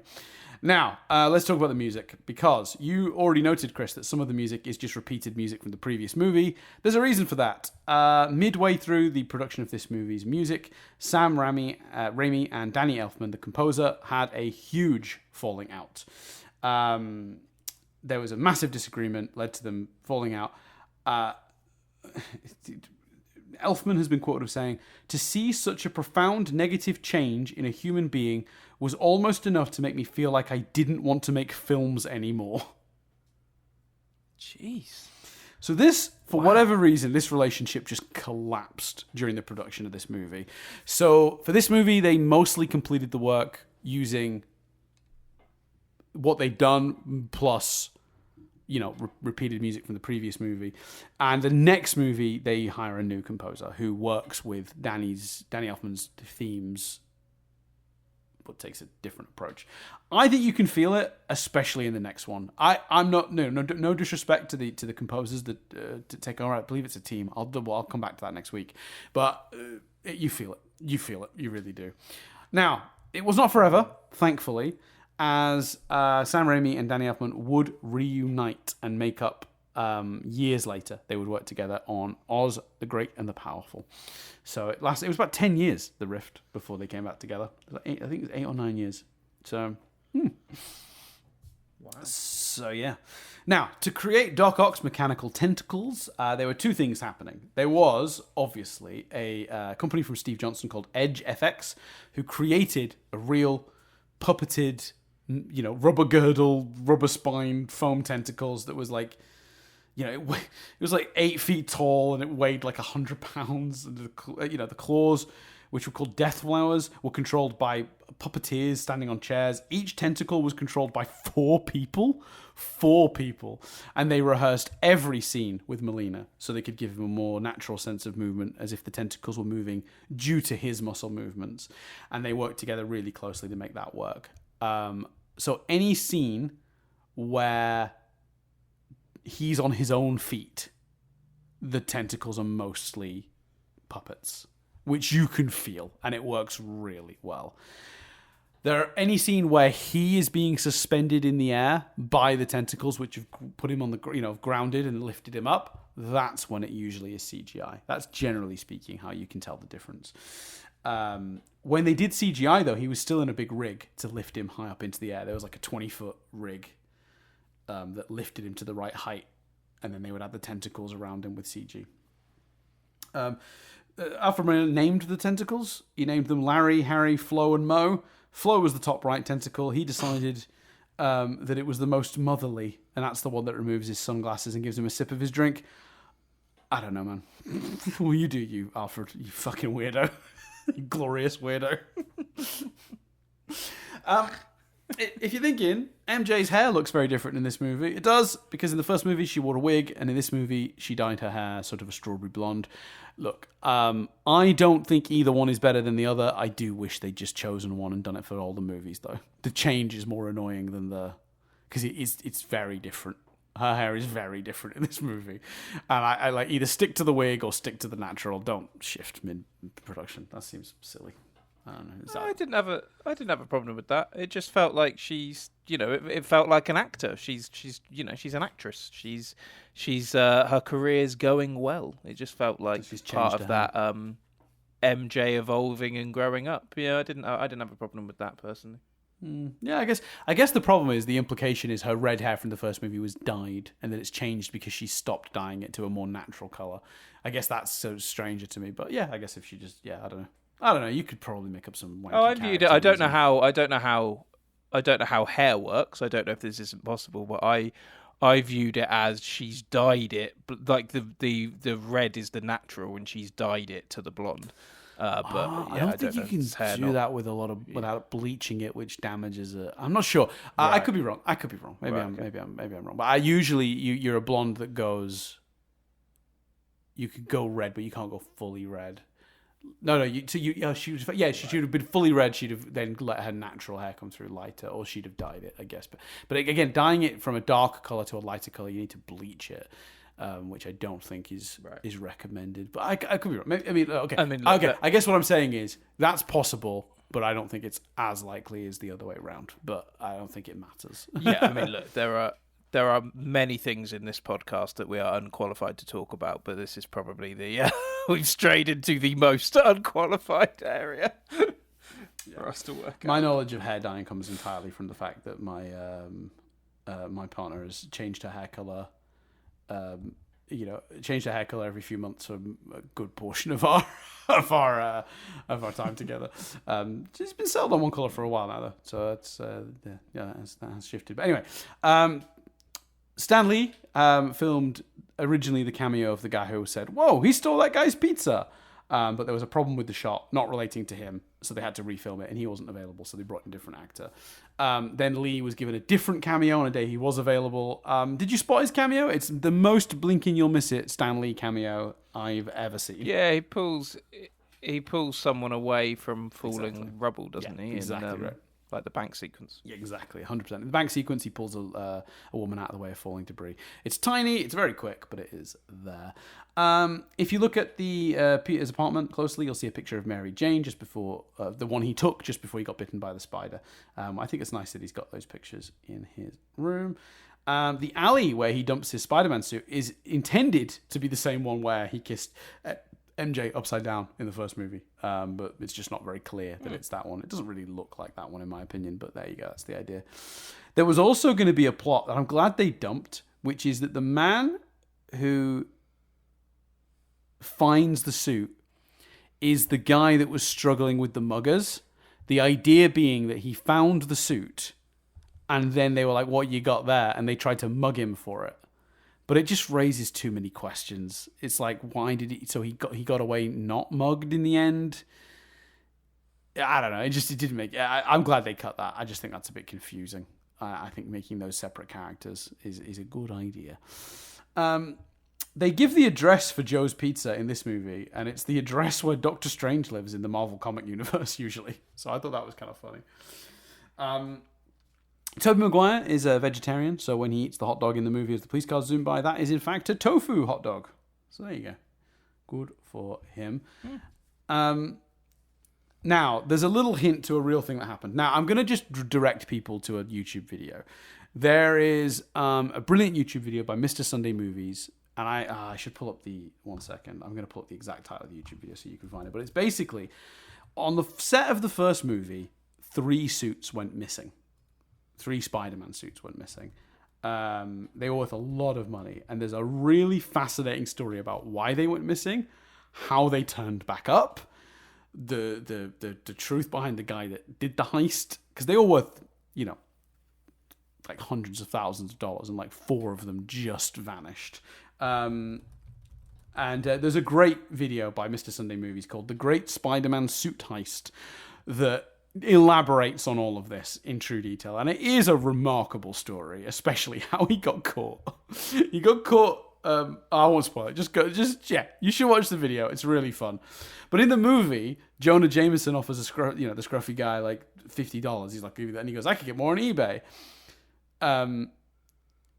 Basically, Columbia had offered a $25,000 reward for information, for the return of the costumes because of how much they were worth. And there was fear they would just end up being sold on eBay. So that's sort of a meta reference to that. Columbia really took that theft very seriously. Which you can understand. Yeah. They were worth a huge amount of money. Although they changed the costume for this movie, so I guess it wasn't the biggest deal. But they spent a lot of money on them. So the band Three Doors Down actually wrote a song for this film, and it was going to be the main song for this film. It was called Let Me Go. And last minute, they changed their minds and just decided they were going to put it on their next album. So they just nah, you can't have it anymore. Wow. We like it too much. But if you listen to the lyrics, apparently it's very clear. It's about Spider-Man. Wow! So I know the song. I know it was the lead single off of 17 Days. Yeah. I was into Three Doors Down as a kid. So the lyric, "But you love me, but you don't know who I am. I'm torn between this life I lead and where I stand." Yeah, it's a Spider-Man song. But what's funny about this is, Dashboard Confessional agreed to write a song just on the... And it doesn't mention money here at all. They basically just said they wanted an advanced screening of the movie. Here we go. I dream ahead to what I hope for, and I turn my back on loving you. How could this love be a good thing? And I know what I'm going through. Wow, it is a Spider-Man song. It's a Spider-Man song. Song. Yeah, I had no idea. No, I didn't either. So Dashboard Confessional were just like, yeah, we'll do you a song. Can we see the movie first? They were like, yeah, sure. So they got a bonus. Dashboard Confessional just wanted to see the movie early. So what?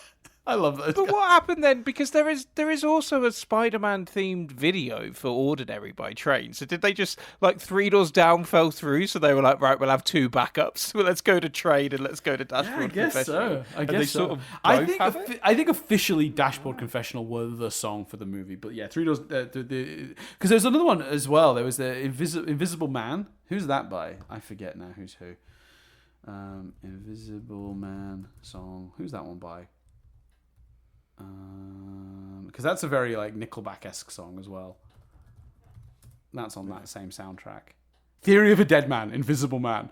Yeah, that's another one that's basically that they released that. I think that might have even had a Spider-Man related video too. But this was the era when every song had a video. So I guess if your song was on the Spider-Man soundtrack, you were putting a video out one way or another. Yeah. You might as well make it a Spider-Man one. So yeah. So Dashboard Confessional, my understanding, is the main one. And like I said, they did it for nothing. There's a rumor they wrote it in 10 minutes, Vindicated, but I don't know if I believe that. So near the end of the movie, Doc Ock says, "I will not die a monster." Oh, sorry. I started reading this trivia without explaining what segment we're in, Chris. It's I Can't Believe It's Trivia. A segment that I genuinely would like to die, and I will kill it the minute we have a movie where I don't see a piece of trivia that is just like, why the fuck are you in the trivia? Because that is the premise of this. Mm-hmm. This just should not be trivia. And I am fascinated to see when we finally break the curse and I can stop doing this. But today is not that day. I'm going to give you two, Chris. And I guarantee you the second one, you're going to be like, why the fuck is that in the trivia? But the first one, near the end of the movie, Doc Ock says, "I will not die a monster." Great moment. A few years later, 2013, he played a monster in Monsters University. Why is that trivia? I can't believe that's trivia. Guess worse, Chris. Guess worse. That's not the worst one. That's not the worst one. Joey King's favourite superhero is Spider-Man. She would later star in Oz the Great and Powerful with James Franco. Yeah, that's just two actors appearing together. Yeah. And her only link to this movie is that she likes Spider-Man.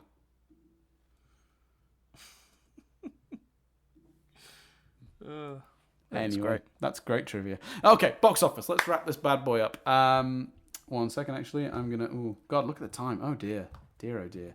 Have we got above the first movie yet? Not quite, but we're on our way. We're well on our way. Fucking hell. We've just cracked it. I can't believe we've done this twice. I'm disappointed in myself for letting this happen 2 times on the chart. Well, the third one's going to be interesting. I just said to I sent Nadia a text like, "Oh, you can start making food again." So and she just sent back a message that says, "Oh yay," I'm guessing she's hungry. It's late. It's too late to eat, really, but here we are. Okay, so the movie had a $200 million budget, we talked about earlier. Do you want to have a stab in the dark at its box office, Chris? Just throw a number out there. Sorry, what was the budget? The budget was $200 million. 550 million. 788 million. You were not far off, but Wow. it made nearly $800 million. And we learned from the last movie, I didn't have the same data for this movie, but on the last movie, we learned how much it made after that, from toy sales, selling the TV rights, selling the DVDs, and it made a huge amount of money. This movie easily made like 1.5 billion total before, within a few years of it launching. So yeah, that is a successful movie. So yeah, big thumbs up to the movie on its box office success. So it's time for Cars Exist, Chris. Meow. Now, Raimi's 1973 Oldsmobile Delta 88 car, nicknamed the Classic, is also in this movie. It sits in Aunt May's driveway. There's another thing when Cars Exist, and this is just a bad pun that ended up in the movie. When trying to get his powers back, Peter says he needs to get a strong focus and then lands on a car that goes undamaged. And that car is a 2000 Ford Focus.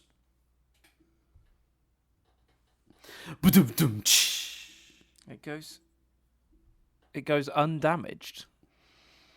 Yeah, so he needs a strong focus, then he lands on a car that survives it, and it's a Ford Focus. And it's a Focus. It's a strong Focus. Nice. I'm in. I'm not. I like it. Motorbikes exist, or mopeds exist. Yeah, that's like a train. Save that one, Chris. We're doing Trains Exist next. Peter drives a 1977 Putsch moped, Newport moped. Okay. Now, the film's picture car coordinator, a man called Cyril O'Neill, found 12 of these bikes to use for this movie, but only 7 of them were working once they took all the parts from all of them together. So they destroyed various models of it, and Peter drags one home. And, the fact they had access to 12 is why they were able to do all that in camera and not worry about, they must have, apparently the bit where the bike gets run over, they did that like a bunch of times. So that's fun. So yeah, bikes exist. There you go. And now, the final exist. It's Trains Exist. Wait, what was that first noise? Sort of the train pulling up and then going off. It sounded like a train enthusiast seeing the train and going, "Wow!" It could be that. I was trying to recreate the exact noise I made for motorbikes. I got you. Okay, fair enough. Now, the train fight between Doc Ock and Spider-Man was Sam Raimi's big idea. He loved, he really wanted this sequence in the movie. He envisioned it very early on. And it was one of the first sequences they filmed. Now, as I mentioned earlier, they filmed this in Chicago. There's a reason for this, because anyone who's been to New York will know they don't really have extensive elevated trains in Manhattan. Most of New York's elevated lines got replaced by subways in the 50s. There are some tracks remaining, and there's one actually very iconic piece of track still in New York that's an elevated track that's been turned into like a walkable garden called the High Line, which I visited when I went to New York in 2016 and is amazing. If anyone listening to this goes to New York, you should go do the High Line. It's amazing. It's like a less than an hour's walk, I think, along this line, but they've turned it into this really fun like garden with train line. It's very strange, and you get all these weird views of New York, and it's just a very nice, pleasant time. But there aren't overhead lines like that in New York. So Sam Raimi's vision was that this is set in an idealized version of New York that still had them. But because the real New York doesn't, that's actually the reason they went and filmed in Chicago, because Chicago does still have elevated lines. So all of that stuff of the commuter train going through a crowd of skyscrapers, all of that was filmed in Chicago.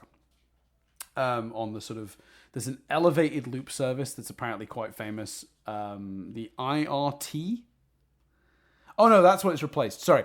The idea is the line in the movie is supposed to be the IRT 9th Avenue line. That's what it's supposed to be. But actually it's a Chicago like L train. In particular, the 2200 series car, recognizable by the blinker type doors. They were made up to look like our train cars from New York, complete with the MTA New York subway decals. And there's some... Okay, so this is some real nerd shit, but apparently the subway decals have... Ray Bridge is on the destination boards. And there are enough shots of the buildings for us to figure out this is the Lexington Avenue line, which is on the Upper East Side. So basically, this shouldn't be the Ray Bridge line. It should be the Lexington Avenue one, the 4, 5, and 6 trains. Train nerds are weird. They figured this shit out. But yeah, basically it's Chicago trains painted as New York trains. And the destination on the New York train doesn't make sense for where it actually is when you look at the buildings around it in the movie. I don't give a shit about any of that, but I know train nerds are happy to talk about this stuff. And once again, trains exist. There we are. So that's it. I did it. I think it's worth including.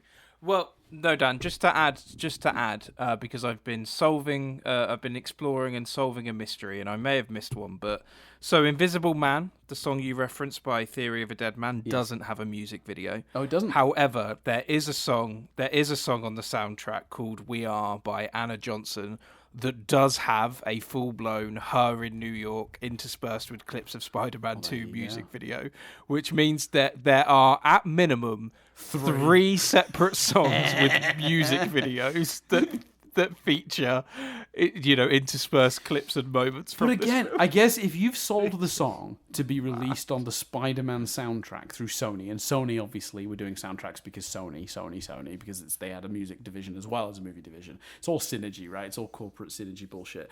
I guess the logic is, if you're putting out an album, the Spider-Man soundtrack, how many singles do you put out from an album, Chris? You usually do a couple, right? 3?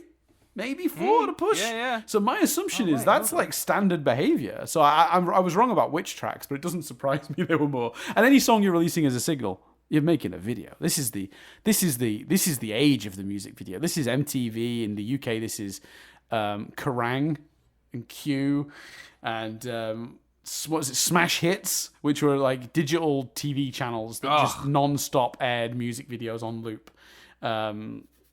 And they had this thing where you could ring a very expensive phone number to request a song. They were probably going to play anyway because they were basically, on a loop, playing all the popular hits of the day in whatever genre they were supposed to be. So, yeah, not a shocker. Yes, but there you go. No, so there are other singles. I got excited then, but this music video appears to be Spider-Man 2 Clip Light. But there is a song that was on the Japanese version, it looks like, called Web of Night. By TM Revolution, which was also released as a single internationally. There you go. Well, look, I mean, I'm going to say this right now. It is a genuinely good... I had this soundtrack. There's a lot of good songs on it, including Theory of a Dead Man's Invisible Man, despite it turning out to have not been a proper single with a video. But, it's a good little album. No. Actually, so the Theory of a... Sorry, apologies. Some trousers have just fallen down off my door. Invisible Man was actually for the first film. It looks like. So I didn't actually. Is that right? Check whether it had. Yeah, it had. That's on the soundtrack for music and inspired albums. By that on the. Oh, that's it, mate. For the first movie, Sum 41 did a song. Yes, they did. What We're All About. Yes, which also had a Spider-Man related video. It does. I remember that video. Yeah. This is bad. So anyway, shocker of shockers. Spider-Man 2 really good. Next week will be a more interesting discussion on the grounds of I think this is going to be. It's going to be interesting to see whether it holds up or not. I'm really fascinated by how this plays out. So yeah, well done to the team. You knocked out the park on this one. Yikes for next week. I don't think that's the question, is it? Because I don't think anyone's accusing this film of being up. Sorry. Let me rephrase that. You're absolutely right. The question is it unfairly maligned? Is it maybe not as bad as people say? It's the opposite of does it hold up? Is it maybe underrated? Is it, it's still a Sam Raimi Spider-Man film, Oh, I can't get that right. It's it's still got this cast, this some of these amazing special effects, some of these designs and like character stuff, and it's paying off some of the plots that were set up in this movie. Is third act problems as a result of it being overstuffed enough to ruin a whole movie? Am I going to come away thinking Spider-Man jazz dancing is as offensive as I felt it was when I was a teenager? Maybe not. Maybe not. Yeah, that's the exciting question. Mm-hmm. Yeah, you're right. You're absolutely right. But I mean, technically, though, Chris, I suppose is it your choice or mine? I've forgotten where we're up to. I think it's technically your. Oh, it is technically my choice. We've pre-agreed that this is what we're doing. But yeah, you're right because you get the opening choice for the next series. Wait, Dan. Wait. What? Sorry to extend this even more. Well, yeah, but I am very. We're well over 3 hours, so please stop. I know, but this will be quick. But I'm very, very excited. I don't think it will. Excited.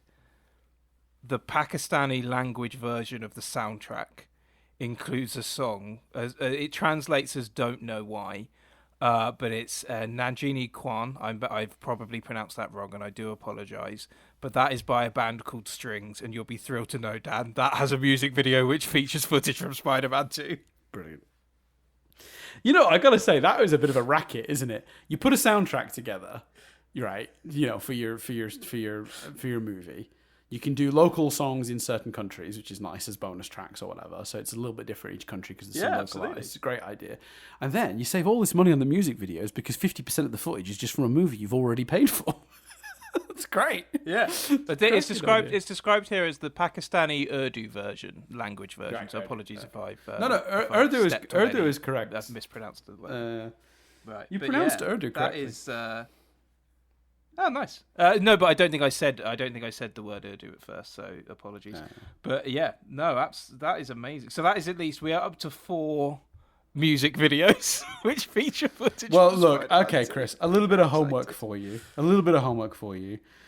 Next week, what's the total across all 3 movies? How many fucking music videos were put out officially by bands that legally included footage from Spider-Man movies because they were on various Spider-Man soundtracks? Because, like I said, we know of 4, and we've not properly looked into the last.